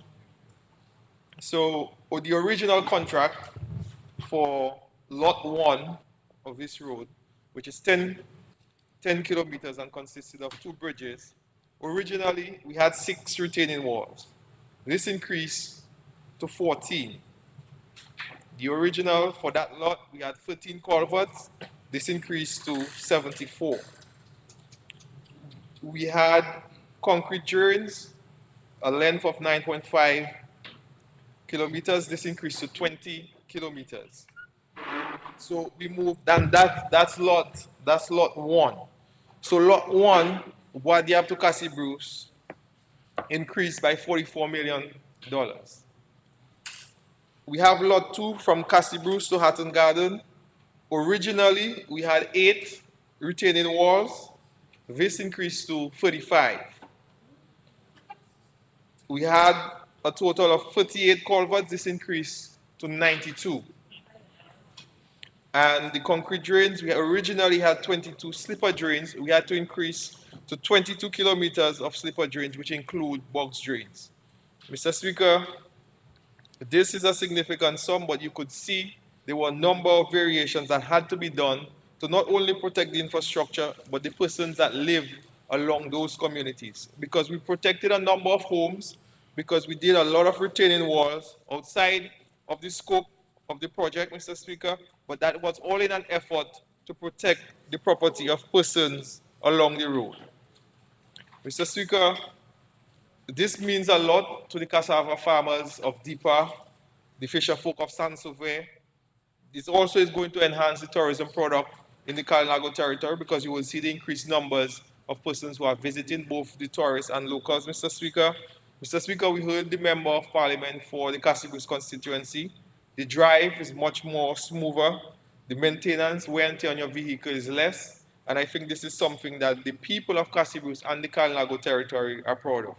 Mr. Speaker, as the Minister responsible for public utilities, the WASCO is currently doing extensive work in the Kalinago territory, Mr. Speaker, and Cassie Bruce. And while I'm on my feet, Mr. Speaker, I would like to extend my gratitude to the people of the Cassie Bruce territory, Cassie Bruce constituency, and the Kalinago territory for their patience and their understanding, Mr. Speaker. We know that it's difficult, but we can assure them that once the work is complete, they would be the beneficiaries of that, Mr. Speaker. Mr. Speaker, I'd also like to extend my gratitude to the engineers, Mr. Speaker. They are all local, Mr. Trotter and Mr. Johnson, led by the PS within the Ministry of Public Works, Mr. Lancelot, for their diligence on this project. Mr. Speaker, we had seen a marked improvement over the last few months on this project, and I extend my gratitude to them for that, Mr. Speaker. Mr. Speaker, while I'm on my feet, I may not get the opportunity again, so I would like to extend warm Christmas greetings to the constituency of Wesley, Mr. Speaker. During this year, I continue to receive their love, their cooperation and understanding, especially during this time while we are building the largest infrastructure project this country has seen, the international airport, Mr. Speaker. And I thank them for their cooperation and understanding during this time. Last week, we had 2 wonderful nights of Christmas joy, Mr. Speaker, where we had some caroling and some music, and we share that Christmas spirit amongst our constituents, Mr. Speaker, and I thank them for that. Mr. Speaker, since I became the PAL rep, as I did from the past 5 Christmases, on Christmas Day, I share Christmas joy with the children of the constituency, and I'm looking forward to doing that again this Christmas Day. Mr. Speaker, I am hoping that the member for Margot, with the support of his colleagues, would be able to share some joy with the children of Margot, Mr. Speaker. I mean, you have two individuals who are appointed senator by Honorable Charles, Mr. Speaker, drawing over $2,000 a month. I think that for the month of December, they could give that salary, Mr. Speaker, to the member for Margot, because it's not their primary source of income, Mr. Speaker. It's something that they do, as we say, on the side. So they could give the December salary to Honorable Charles so that he can bring some joy to the people of Margot, especially the children. Mr. Speaker, the member, Senator Paris, is not there, Mr. Speaker, but it's important that he notes that if you want to lead, you must respect leadership. Honorable Charles brought you in, and I think that you should show the necessary respect to Honorable Charles, Mr. Speaker. And it's important that we show respect to leadership. Mr. Speaker, once again, I wish you and your family a Merry Christmas, and all the members of this Honorable House, Mr. Speaker, Merry Christmas. Thank you.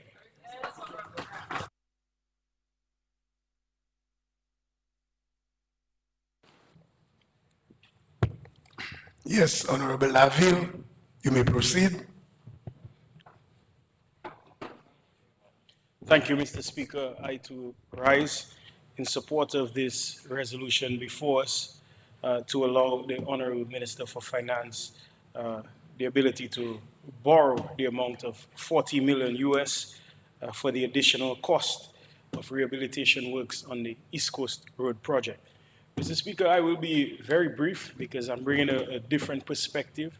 Of course, the Minister for Finance, and also to, just as you've heard, the Minister for Public Works would have given clear justification. But to take a different approach, in the previous debate, Honorable Henderson teased us to reflect and to ponder deeply. Well, he asked us to reflect on this, and it was, what are other countries doing, those countries that are developed, that we ought to be doing? And it was in relation to air access and the guarantee. So basically, the countries who are doing extremely well in tourism, they also to provide guarantees. And it was this reflection, Mr. Speaker, that caused me to think deeply on this as well and ask myself, what are some of the costs in other countries, and what is the cost in Dominica? And are these costs the same? So I read an article, and it was written in 2022, when the government of Barbados received financing in the amount of 115 million US dollars to construct 225 kilometers of roadway, amounting to 56 roads. And I asked myself, if we were to receive financing in this amount, 115 million US dollars, would we afford to do 56 roads? Or maybe it might be one, and if we're lucky, two. What would that be? So it's important to draw this comparison, because, Mr. Speaker, when I think of this road that we are doing, the East Coast Road, because in fact it's costing us about 86 million US dollars right now. And when we look at the length of the road and we were to do the math, it's costing us about $2.8 million per kilometer of road. Whereas in Barbados, it would cost them about $500,000 per kilometer, Mr. Speaker. So hereby, if we were to juxtapose one against the other, it suggests, therefore, that the cost of road construction in Dominica is 5.6 times that of Barbados, Mr. Speaker. And I just wanted to bring this up to cause some deeper thinking, introspection, and reflection, because the cost of construction is high in Dominica. And when we were to consider our topography, um, the hydrology, the hydraulics, geomorphology in Dominica, our slopes, Mr. Speaker, we can well understand.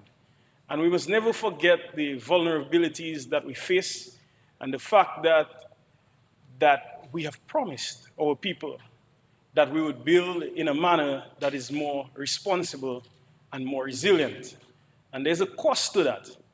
And that is why I was extremely pleased when I heard particularly the address by the parliamentary representative for Cassibrus, who told us during this rainy season, a time when she would have felt absolutely vulnerable, when she would have had the phone in her hand getting ready to call the Minister of Public Works to send heavy equipment. That did not quite happen this time around. This clearly shows the manifestation of that resilience that we have built in our infrastructure. Mr. Speaker, with these few words, I wish to commend the government, this administration, for not merely making a promise, Mr. Speaker, to the world and to us as Dominicans, but crafting policy, Mr. Speaker, and turning this policy into actions that actually today it's affecting the lives in a positive way of the people of Dominica. And I just wish to commend this government highly for this action, for this global leadership in resilience, Mr. Speaker. Job well done, job well done. And the people of Dominica shall continue to prosper and benefit from this governance structure and this great leadership, Mr. Speaker. Thank you. And with these few words, I support the resolution.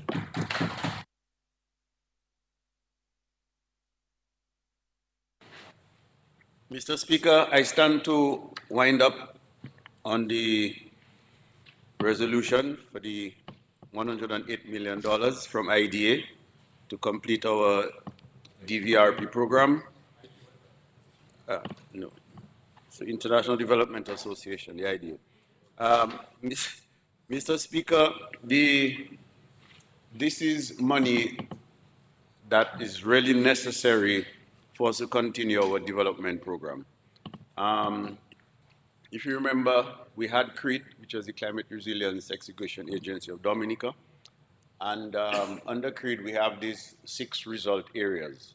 And our resilient infrastructure is just one of those 6 areas. Obviously, we have this robust economy, we have strong communities, the collective consciousness, and it's our natural resource, which is what we do with geothermal, and our institutional system, all of these 6 result areas. So this one really addresses our resilient infrastructure.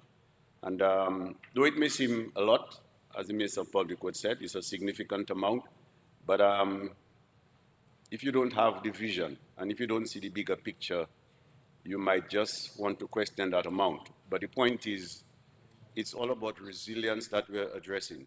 Granted, we know about the economics of it and what it brings to the community. The community is affected. We also know about the safety and the comfort to the residents of that area and anyone who uses these roads. But it really addresses our resilience to a very large extent. And the Minister for Health did explain to his 5.6 times more to construct in Dominica as compared to other islands in the region. So it is a significant amount, but I think it's money well spent in that it addresses major issues that could possibly arise later down. But we have to look at it also in terms of how everything fits in together. So this is the infrastructure, but also there are many other things that we spend quite a bit of money on. But that's just how this government functions, because we're looking at the future, we're thinking of the bigger picture. So we may spend more, but in the longer run, we actually will be saving much more because we're building back better. That is the point that we have to keep in our mind. We're building back better. And as we go along and as we accomplish some of these development programs, right away this morning, you heard the Prime Minister immediately talk about Badiab to Pokase and then the Glosho Bridge to Sultan. So as we get one done, we move into the next level. And this is what this government is about. And this is what we should appreciate, is a forward-thinking government is a proactive government, and nothing is too much when it comes for the development of this country for the Dominican Labour Party. So with these few words, Mr. Speaker, I think in view of all what has been said, this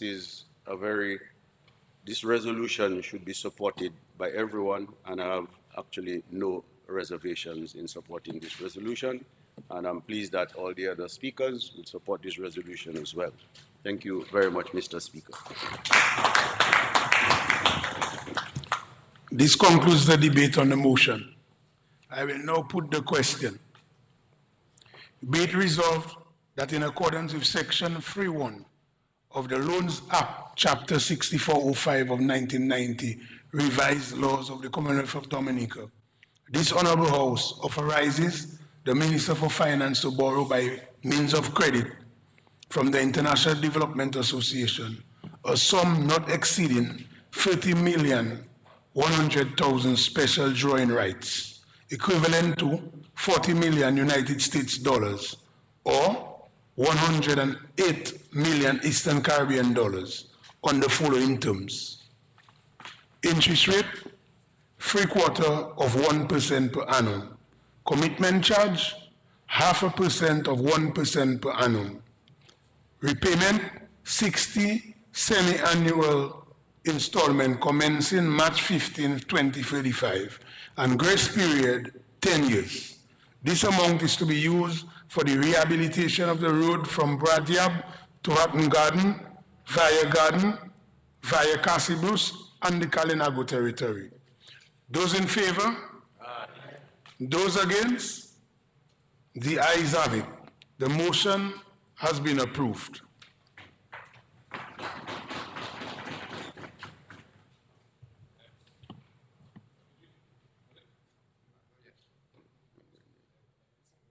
Mr. Speaker, resolution for the Excise Tax Amendment Order 2024. Whereas Section 2 of the Excise Tax Act, Chapter 6906 of the 2017 Revised Laws of the Commonwealth of Dominica, defines taxable goods as goods specified in the first schedule. And whereas Section 4.1 of the Act provides for the rates of excise tax to be prescribed in the third column of the first schedule. And whereas Section 11 of the Act provides that the goods specified in the second schedule to the Act are exempt from excise tax. And whereas Section 4.5 of the Act authorizes the Minister to amend the first and second schedules of the Act by order published in the Gazette. And whereas Section 4.6 of the Act provides that an order made under subsection 5 shall be subject to affirmative resolution of Parliament. And whereas on the 6th day of December 2024, the Minister made the Excise Tax Amendment Order 2024. And whereas it is desirable that the Excise Tax Amendment Order 2024 be affirmed, be it therefore resolved as follows. This order may be cited as the Excise Tax Amendment Order 2024, the Excise Tax Amendment Order 2024, which was laid on the table on the House on the 16th of December 2024, is affirmed.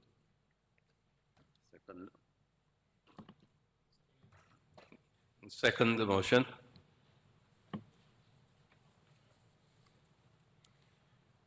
Mr. Speaker, the excise tax order for which I'm seeking affirmation proposes the following amendments of the schedules of the excise tax.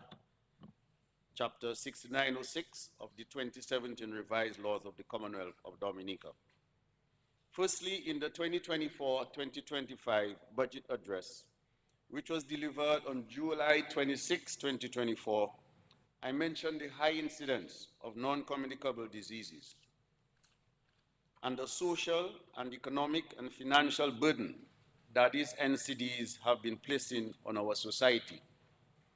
In particular, the negative impact on family life and also the strain on the healthcare system, and how these diseases are negatively affecting the overall development of our country.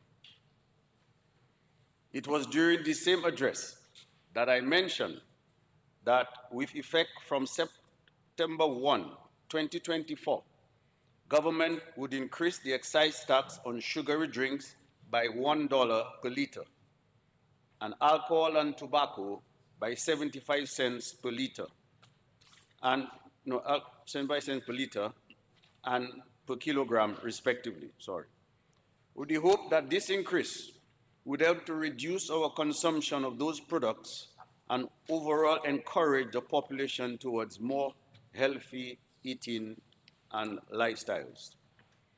As regards for the Excise Tax Act, these rates are now included in the Excise Tax Amendment Order 2024 before Parliament for affirmation.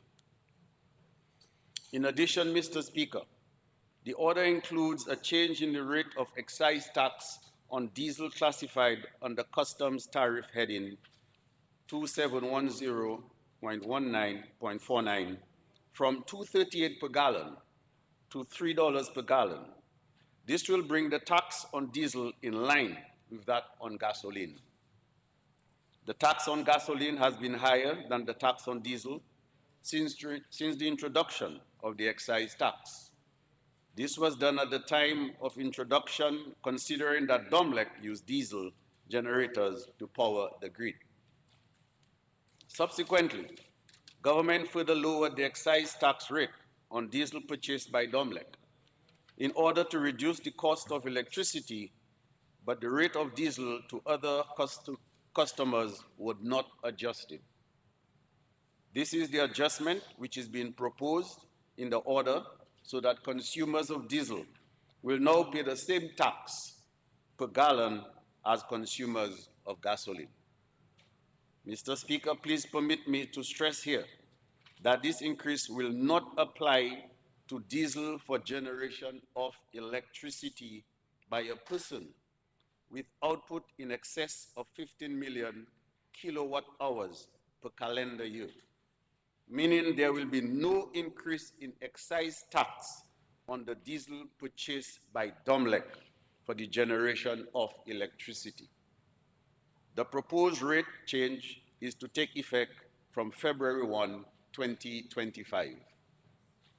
Lastly, Mr. Speaker, government proposes a temporary increase in the age of motor vehicles imported by taxi drivers from 5 years to 6 years during the period July 1, 2024 to September 30, 2024 to facilitate delays in the arrival of some vehicles which were ordered during the exemption period but delayed as a result of unforeseen events. This amendment pertains to taxi drivers who are currently eligible for excise tax exemption on vehicles less than 5 years. The order is now commended to the House for consideration. I thank you, Mr. Speaker. The motion is before the House for debate.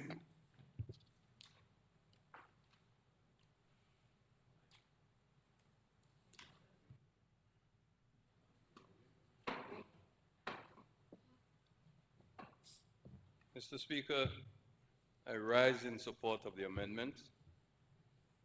We know that it is never an easy thing to increase taxes of any sort, except when it is as a policy tool to, one would say, encourage behavior in a particular direction, as in the case of the consumption of sugary drinks.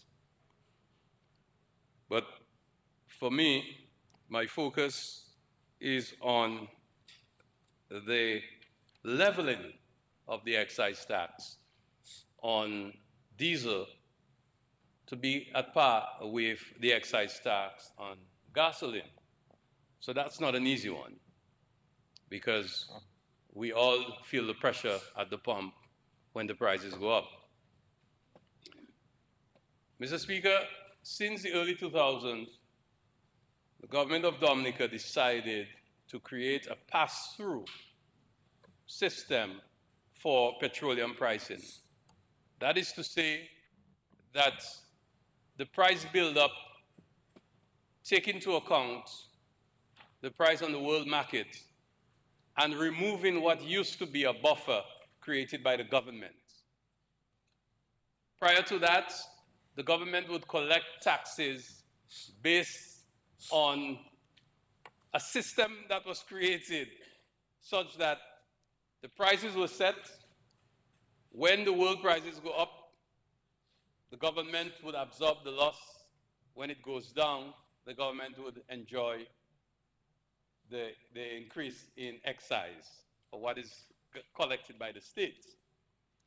But before I continue, I just want to highlight a fundamental point that sometimes we forget.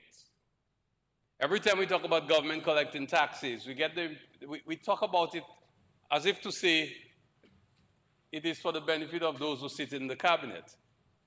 Government taxes is for the general operation, maintenance, and upkeep of the states.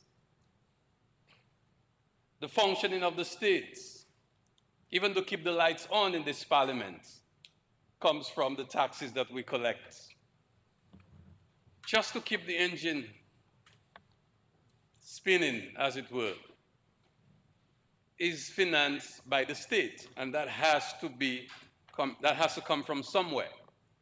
In the case of excise tax on diesel, it is also an opportunity, although it may seem to be incidental. That is to say, the increase, hopefully, would affect behavior, just as the increase on sugary drinks.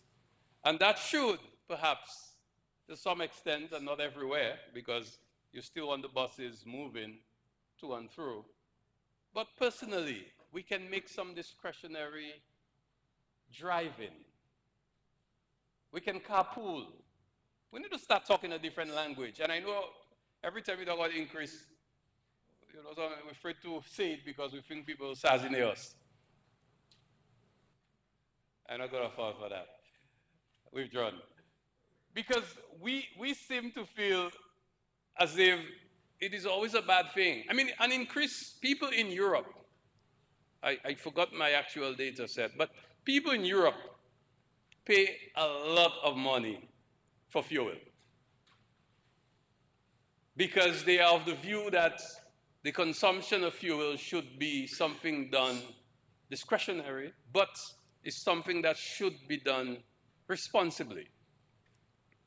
And in the case of diesel, unfortunately, it will affect the truckers. The majority of their trucks are diesel operated.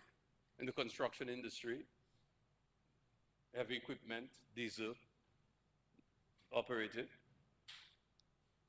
But on a personal, private vehicle ownership, we can offset that by being more responsible in our consumption. That is our behavior. It is not a popular thing to say, but I believe it is something that we need to consider.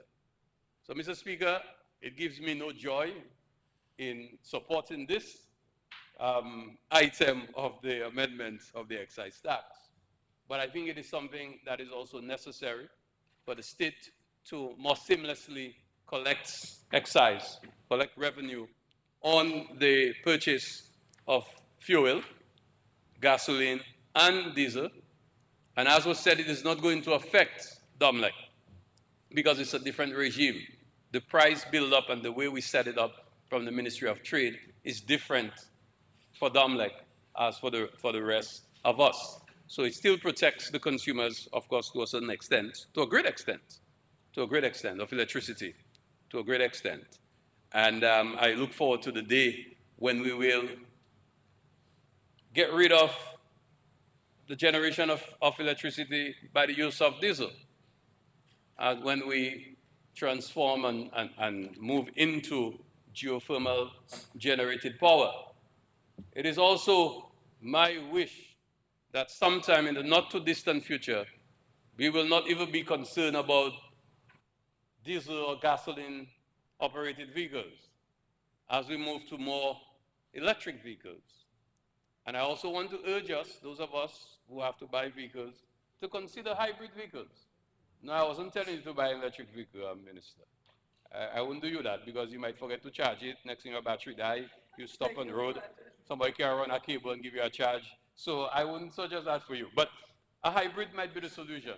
And seriously, the government is now considering a proposal on the duties. I know finance will not be too excited, but the duties on hybrid vehicles.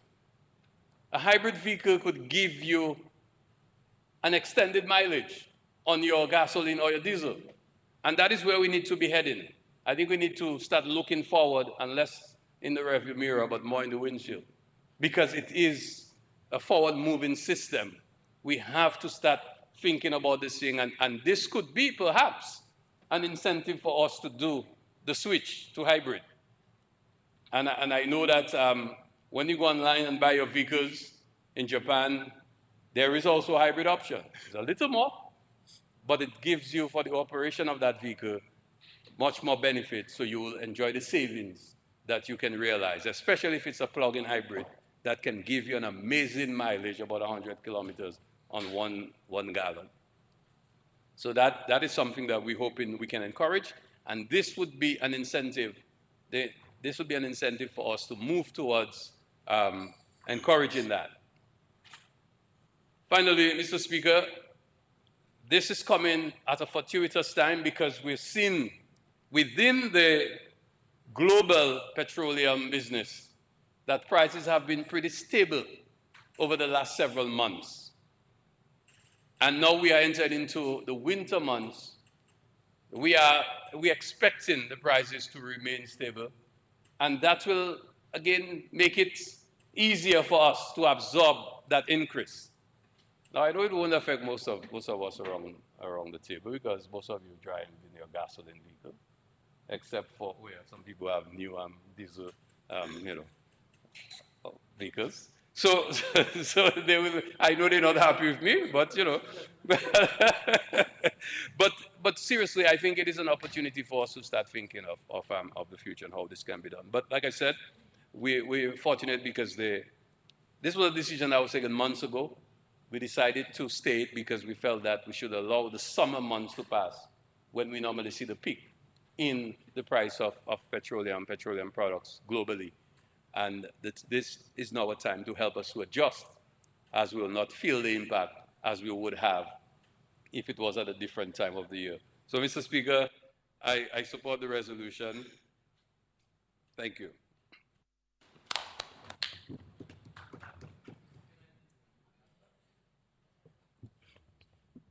Thank you, Mr. Speaker. I too rise in support of the amendments. I can clearly understand why the Minister for Trade would be so enthusiastic in certain regards. As I drive a diesel and he has a hybrid.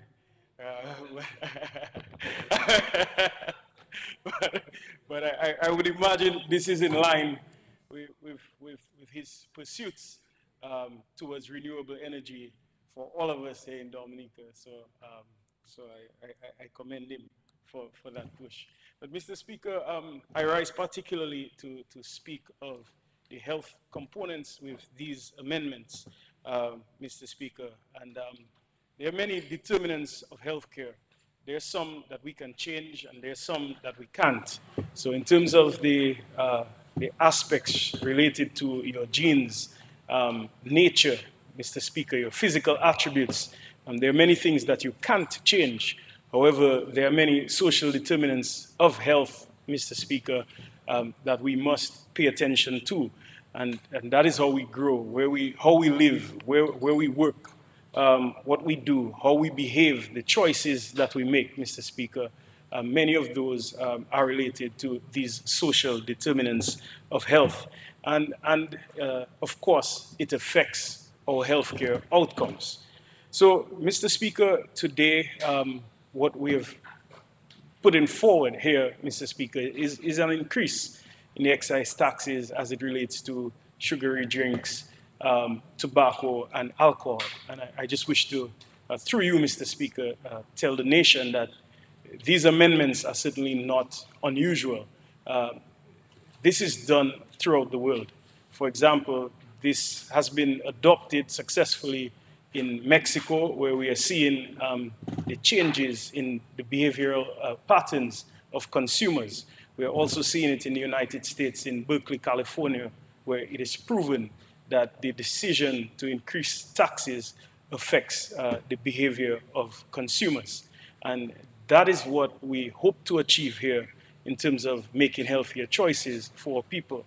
And we can well understand, Mr. Speaker, when we consider healthcare equity, we would imagine there's certain elements of our population who would be affected disproportionately, Mr. Speaker. And that would be affected based or influenced based on the level of education, your socioeconomic standing, and so on, as to what choices that you make. And we have a responsibility as a government to implement policy and to enact law that protects everyone, especially the most vulnerable in our population, to ensure that they themselves are positioned or encouraged to make the best choices possible. So this is what this move is about. What we intend to do, Mr. Speaker, going forward, is to use within our ministry the different components. For example, health promotion, to go out there and give people alternatives during the new year. So if they were to move away, in this case, from sugary beverages, what should that be replaced with? How do you go about making the juice? What's the right proportions of sugar that should be added to your drinks, your juice, your homemade juice, Mr. Speaker? So that is what we expect to do. We have right now 3 nutritionists within our health system. One, in fact, is a PhD, just renewed the contract for this individual. And we're expecting a lot from our nutritionists throughout this upcoming year to educate our people and ensure that they make the best choices possible so they can live long and we could rid our nation from these chronic non-communicable diseases that we're plagued with, killing about 3/4 of our people, Mr. Speaker. So I'm in support of these amendments wholeheartedly, but we have to do our part. We stand ready at the Ministry of Health, Wellness and Social Services to do our part, and we just encourage the entire population that this is not punitive in any way, Mr. Speaker. It's not to make our lives harder in any regard, but really, in fact, to ensure that we live longer and we have a better quality of life while we're blessed to be on this earth. Thank you, Mr. Speaker.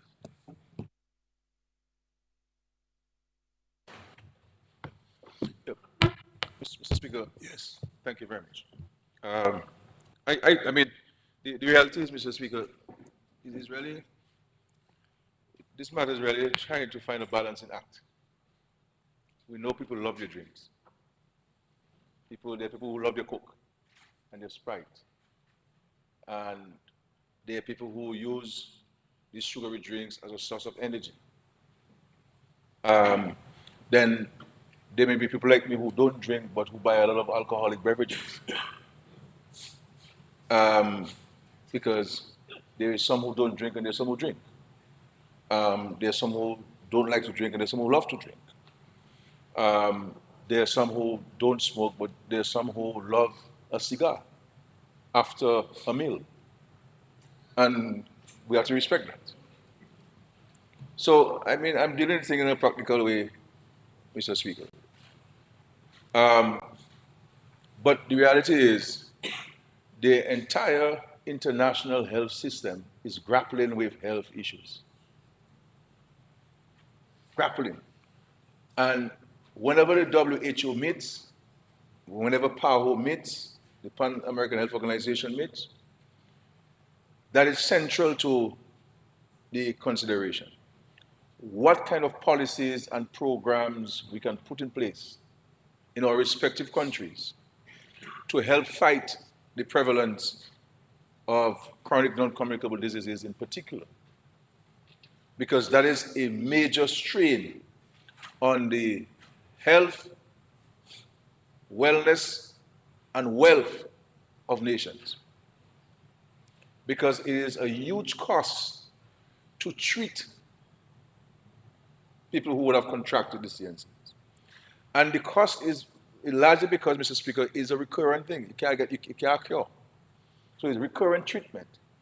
It is not that you get a cut, they give you some antibiotics, the cut cures, and you move on. And then if you don't take care of yourself, Mr. Speaker, so if you have diabetes, you don't take care of yourself, you run the risk of kidney failure. Your lungs will get affected. And so you may not die from diabetes, but you may die from diabetes-related illnesses. And so if you're diabetic, then you're hypertensive, then you have a kidney problem. It's a huge cost.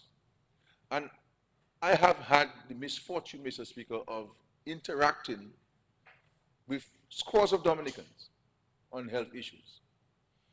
And I have seen families who had $300,000, $400,000, $500,000 in the bank, saved in their old age, to enjoy the rest of their life on earth, and somebody falls sick.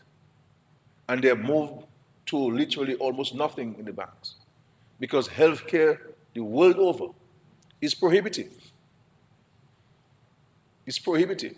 And so we're not here to, as a government, to dictate how people run their lives, dictate how people use their money, or what they want to do.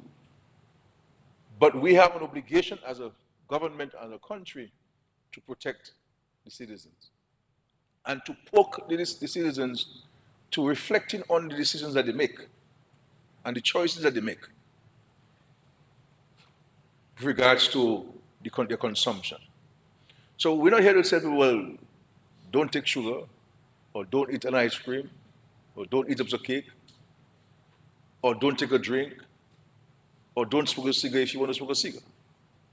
But in all things, we have to do it in moderation. And in all things, we have to inform and educate ourselves about the implications if we move from moderation to excessive use and consumption. And I think that we have to move to a point of, and this is why when we put the new portfolios in place in the 2019, after 2019 election, and we introduced the wellness part of the ministry, and even at the health centers we call them health and wellness centers. Because we do not want to we have to move away from the health centers being a place where you go and treat yourself when you get sick. But rather a place where you can be guided in how to maintain your well-being. So you go there even if you're not sick, to tell you about the diet that you should follow, to tell you about the exercise regime that you can do, and et cetera, et cetera. And I think, Mr. Speaker, we in Dominica, and it's a natural phenomenon that the more developed you get, is the less you rely on things you did before. So if you look at the history of the United States, if you go to the United States and look at the data in 1930, 1940, 1950, 1960, the black people in America were the healthiest because they were among the poorest. They still are poor today, but they were among the poorest. The difference between now and then was that they were growing the collard greens in the backyard. They had the tomatoes, they had the green beans, they had the spinach. So while they would have loved their fried chicken, but that would have been tempered by their sweet potatoes from the backyard and from the yams and from the greens and so on. So they had a high consumption of vegetables. But the moment they start getting jobs and moving on the social ladder, and they also drive a Cadillac and then they drive through. KFC drive through. And man on a big, long Cadillac and he put the seat back and he stop in the drive-through. It's a bucket of chicken he wants. And in this bucket of chicken, there's no vegetables. You understand what I'm saying? And so this is what happened here in Dominica. That we would have had a few fowls running in the yard and they were laying in the grass for us and we go pick up the eggs. We had spinach and we take the seeds and we spread and we keep having spinach all through the time. And we'll go cucumber in backyard and so forth. You don't see those things anymore. And it's not a criticism of anybody. It is just that we have moved on. We have supermarkets and mini-marts in the villages. and we easy access to these things, and when we go and we take it. And it's a challenge, and how do we know? Because when you look at the Ministry of Health, the costs are run in the hospital and the health system. About 60 to 70% of the pharmaceuticals we purchase is to treat CNCDs. And the unfortunate thing is that when these medications are prescribed, the majority of us don't take it. So most families in Dominica, they have their own little pharmacy at their home, amount of medication they have that they have not used and so forth. And it's a cost. I mean, we all have a little thing or above all a little sink there, or the way all the medication is and so on. What do you call them again? A cabinet, a little cabinet. And all the medication in there. And all we see is little plastic containers. A little yellow one, an orange one, and a white cover. Many of those things. And granny and grandpa put in a plastic, a number of drugs in plastic. So when you see a granny take out a bag for you, I mean, multiple medication there from different packages. You understand what I'm saying? And so we have to ramp up on the education, on the public education, because it is a frightening situation when a 38-year-old has an acute case of diabetes and then also hypertensive. And that person gets a stroke. And that person has 3 children home, single mother. And the person is paralyzed half of the body, cannot work. It doesn't have to take anybody with common sense to understand the implication for that family.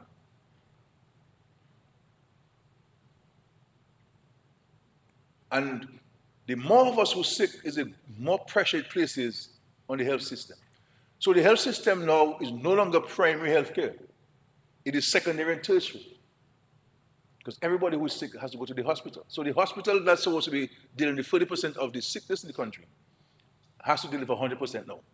Because if you look at the health centers that we built and all the health centers across Dominica, if we don't watch it, they'll become obsolete, meaning they will not be used by people anymore. Because you have a higher density of private doctors, private facilities, and people like to go private facilities. To private doctor, that's an in thing in Dominica, private doctor. If you're pregnant and you go to the health center in the village, you get even better care than a private doctor because it's free. The nurse is always available. Some of the doctors are not available, and you skip a session, and that's a critical session you skip. And that's where you get complications when you go and have the baby. I mean, Mr. Speaker, I'm not looking at things I Google, I'm talking about things I interact with on a daily basis, Mr. Speaker. You understand? And so I like to have those conversations in the country. Not to lecture anybody, because that's not what I want to do. But it is something that preoccupies my mind on a regular basis. And it is affecting productivity. Because one of the things that we have not done, because I don't think the statistics system in our countries, and I'm talking about the entire Caribbean, have the kind of sophistication or the resources that we need to do those kinds of analysis as the United States and other countries. The impact of health on productivity and the economy. You understand? It's huge. The number of sick days we take from work and the extent of sick leave that we take. If you have to put it together, it's a significant part of the GDP. It's huge. And the number of people who have to be consideration have to be given to have them medically bought off. And that's why I believe, Mr. Speaker, within the employment environment, we have to institute a program for health and wellness. Exercise. I had a friend who had a business, and one of the things he used to do is to have vitamin C And they give everybody, all the employees vitamin C every morning they come to work. And it is very scary, you know. And when everybody will get vitamin C, I have less people getting sick from the flu and all these things. So every day you come in, people will take in the vitamin C from the employer. But I think we have to institute, and I think these things help to poke people's consciousness. The exercise program, and we've tried it in public service where we tell public officers once a week you leave work early and you go and exercise. Not because we believe that once a week is enough, but we're hoping that that could serve as a catalyst for us to want to do it. And so we have to jump off the vehicle a little bit more and walk a little bit more for us to get this balancing. And I understand we're busy and so forth, but it is an emergency. It is a global emergency, a regional emergency, and a national emergency. And I recall in 2010, thereabout, when we had this symposium in Trinidad, the focus of that symposium at the time was on CNCDs. And I also said to people, if we believe COVID was impactful from a health standpoint, I don't think we have taken time to appreciate the impact of CNCDs from a health standpoint. It's huge, it is frightening. In my view, it parallels the impact of climate change on the society. And so, this is, while the government may because every tax measure brings in revenue, but the revenue is going to bring to you is not going to shift the needle. It's not going to be significant. But it is an effort and I hope that it can poke our consciousness. And I understand that there are some private enterprise who import these beverages who have a concern. We have met with them, and we are still prepared to continue considering this as time goes by and so forth. And if there's a need for us to review the mechanism, we are prepared to do so. But I believe that the prevalence of CNCs require a national effort. I would like to see the priests and the pastors preach about this in church. I would like to see the schools have that as a center of their extracurricular and even mainstream activity, and that that the public literature pervades the society. So everywhere we turn, we see the issue of CNCDs and health and wellness and exercise and so forth. And so, Mr. Speaker, we really want to bring that consciousness apart. So we understand that we're not here to tell people don't take these things. I don't take, as I said to the public, I don't take anything that has added sugar on it. I would hope that others do the same, but it's not for me to determine for people. We all have to make individual choices. But those of us who have to take, I mean, Mr. Speaker, I mean, a vanilla ice cream, a coconut ice cream, nice, you know. I mean, so I'm not going to tell them, don't take I can tell you, when I see a coconut ice cream, I feel like grabbing that thing and having some, you know. But so, and when I go home at night and I feel a little peckish and so on because you go to a sugar withdrawal and you're tempted now to take a cake in the fridge and eat that, you know. But I have to watch it and say, my brother, no, I shall not be tempted. You know, I shall not be tempted. I shall not fall for temptation. So we're not telling. We're not here to advocate people don't take your ice cream. This thing is very important. You can have an ice cream, you can have a cake, but you also have to exercise and watch the health because it is serious. So this is really. So if you realize we're not here talking about excise tax. None of us who spoke there talking about excise tax and much revenue. The Minister of Finance is not talking about how much revenue you can get from this and all this thing.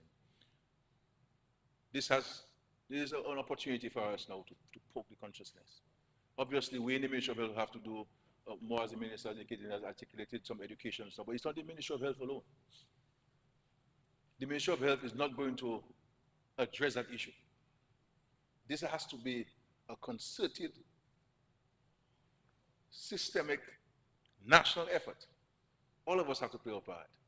And because each of us is responsible for our own health and wellness, and each of us is responsible for our family health and wellness. And by this, I believe that we have to be, we during the COVID time and after the hurricane, we had encouraged backyard gardening, and a lot of people got involved in planting of lettuce and green beans and so forth.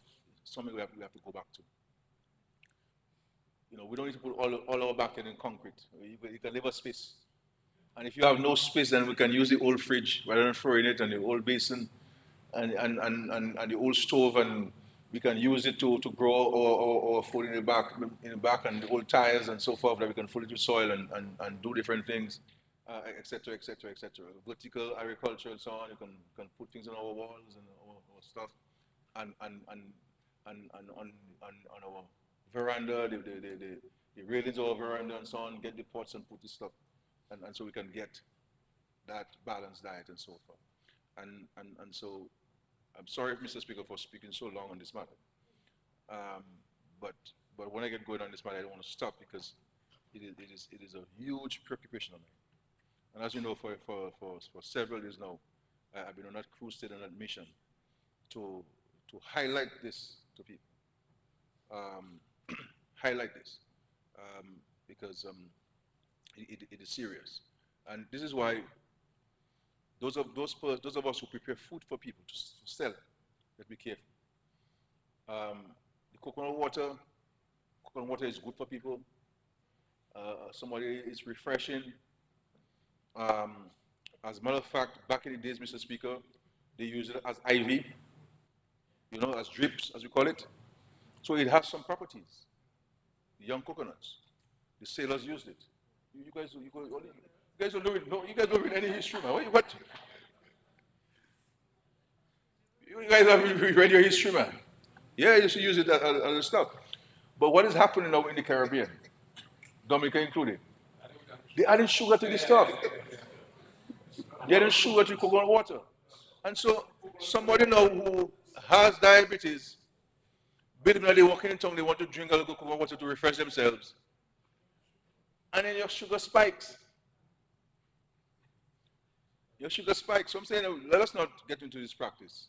Let us desist from this practice, because we're placing people unsuspectingly in a very dangerous and compromising situation. And so we need to be mindful of that. And the other issue on the tourism, we had taken a decision here some years ago to encourage newer buses, bigger buses. And Mr. Speaker, when I see these guys driving these buses, some millionaire guys, we have Jenna Geese, we have Renault Alcindor from Grand Bay, we have Ghost, Kelly the Ghost, we have Saxon Laurent. I mean, these guys are international. When these guys driving the buses, I had to call Renault the other day, tell him, my brother, you have to look like you have to take me to work every day, because that bus, they're looking nice. You know, and so all an effort towards enhancing the fleet of buses so that we can give our visitors a better experience when they come to Dominica, more comfortable situation. So there was an issue there, and we tried to facilitate one or two of the applicants. And so this guy is lucky for us to come to Parliament to pass a law to facilitate him. In other countries, they'll name the law after him. You know. But we're very happy to see the quality of the buses improving, and we urge others to do likewise, so that we can get into the high-end buses, and so that because we have more and more discerning visitors coming in, more and more high-end tourists coming with high spending power, and they want the same luxury that they have in their countries. They want the same luxury that they want luxury that their money can buy and to pay for, and we have to be in a position to offer them that kind of service, that kind of comfort when they come to Dominica, and so we're looking forward to that. And then you have the issue of the excess tax on the diesel. Now, for years, we had the excise tax on gasoline at $3, and diesel at $2.38, and we felt that it's important for us to level the playing field, and so that there's parity and there's equity in it, And of course, obviously, the government will get some revenue from this, so we can better maintain the roads and provide goods and services for the country. So we believe that this will certainly bring the playing field to a level area. This will come into effect on the 1st of February, so it gives us some time to do a transition. But the reality is, Mr. Speaker, and of course, this will not be impact electricity rates, because DOMLEC will be exempt, and any other entity that's involved in manufacturing that is producing that extent of energy for manufacturing, based on what the law says, you could also be potentially be exempt if you get to that level of production of kilowatts hours for your business place. And so there will not be any major dislocation, any major impact on the consumers. It's a matter of leveling the playing field. But the reality is, from a fiscal standpoint, I believe that the government has to start reviewing its fiscal policies and sources of revenue, because in the next few years or so, you're going to have to use less diesel imported into the country. And something that you have to start looking at, we have to start looking at, and to increase our tax administration, the efficiency of tax collection, so that we don't have to bring in any new taxes.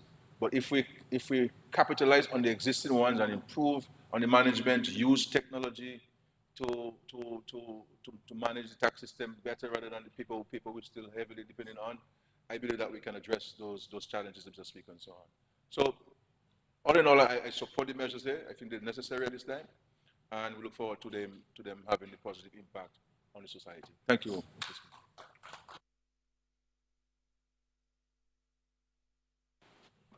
Mr. Speaker, I rise to wind up on the debate of the Excise Tax Amendment Order 2024.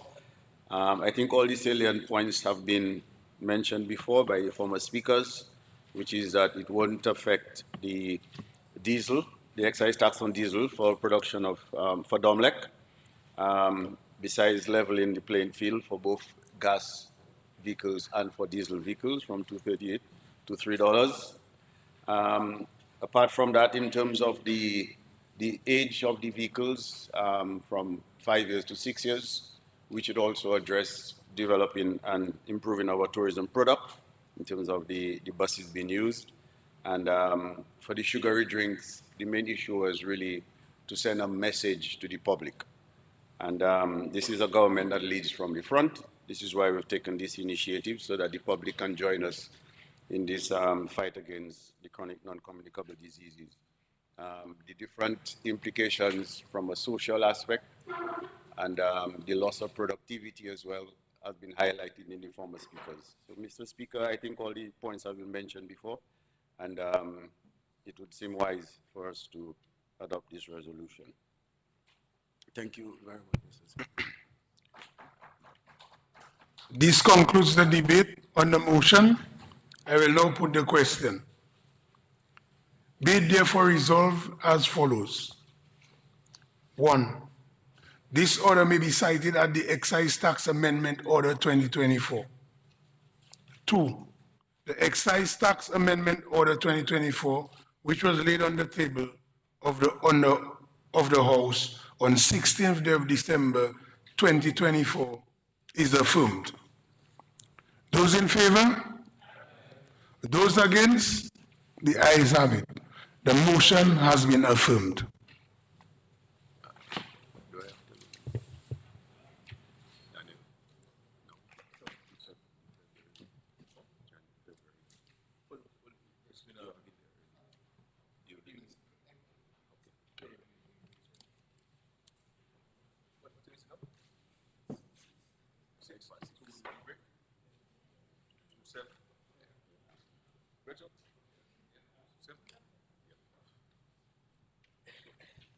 Mr. Speaker, I move that the House be suspended until 7 p.m. 7 p.m. tonight. 7 p.m. tonight. Second the motion, Mr. Speaker. It has been moved and seconded that the House be suspended until 7 p.m. tonight, this evening. Those in favor? Those against? The ayes have it. House stands suspended until 7 p.m. this evening.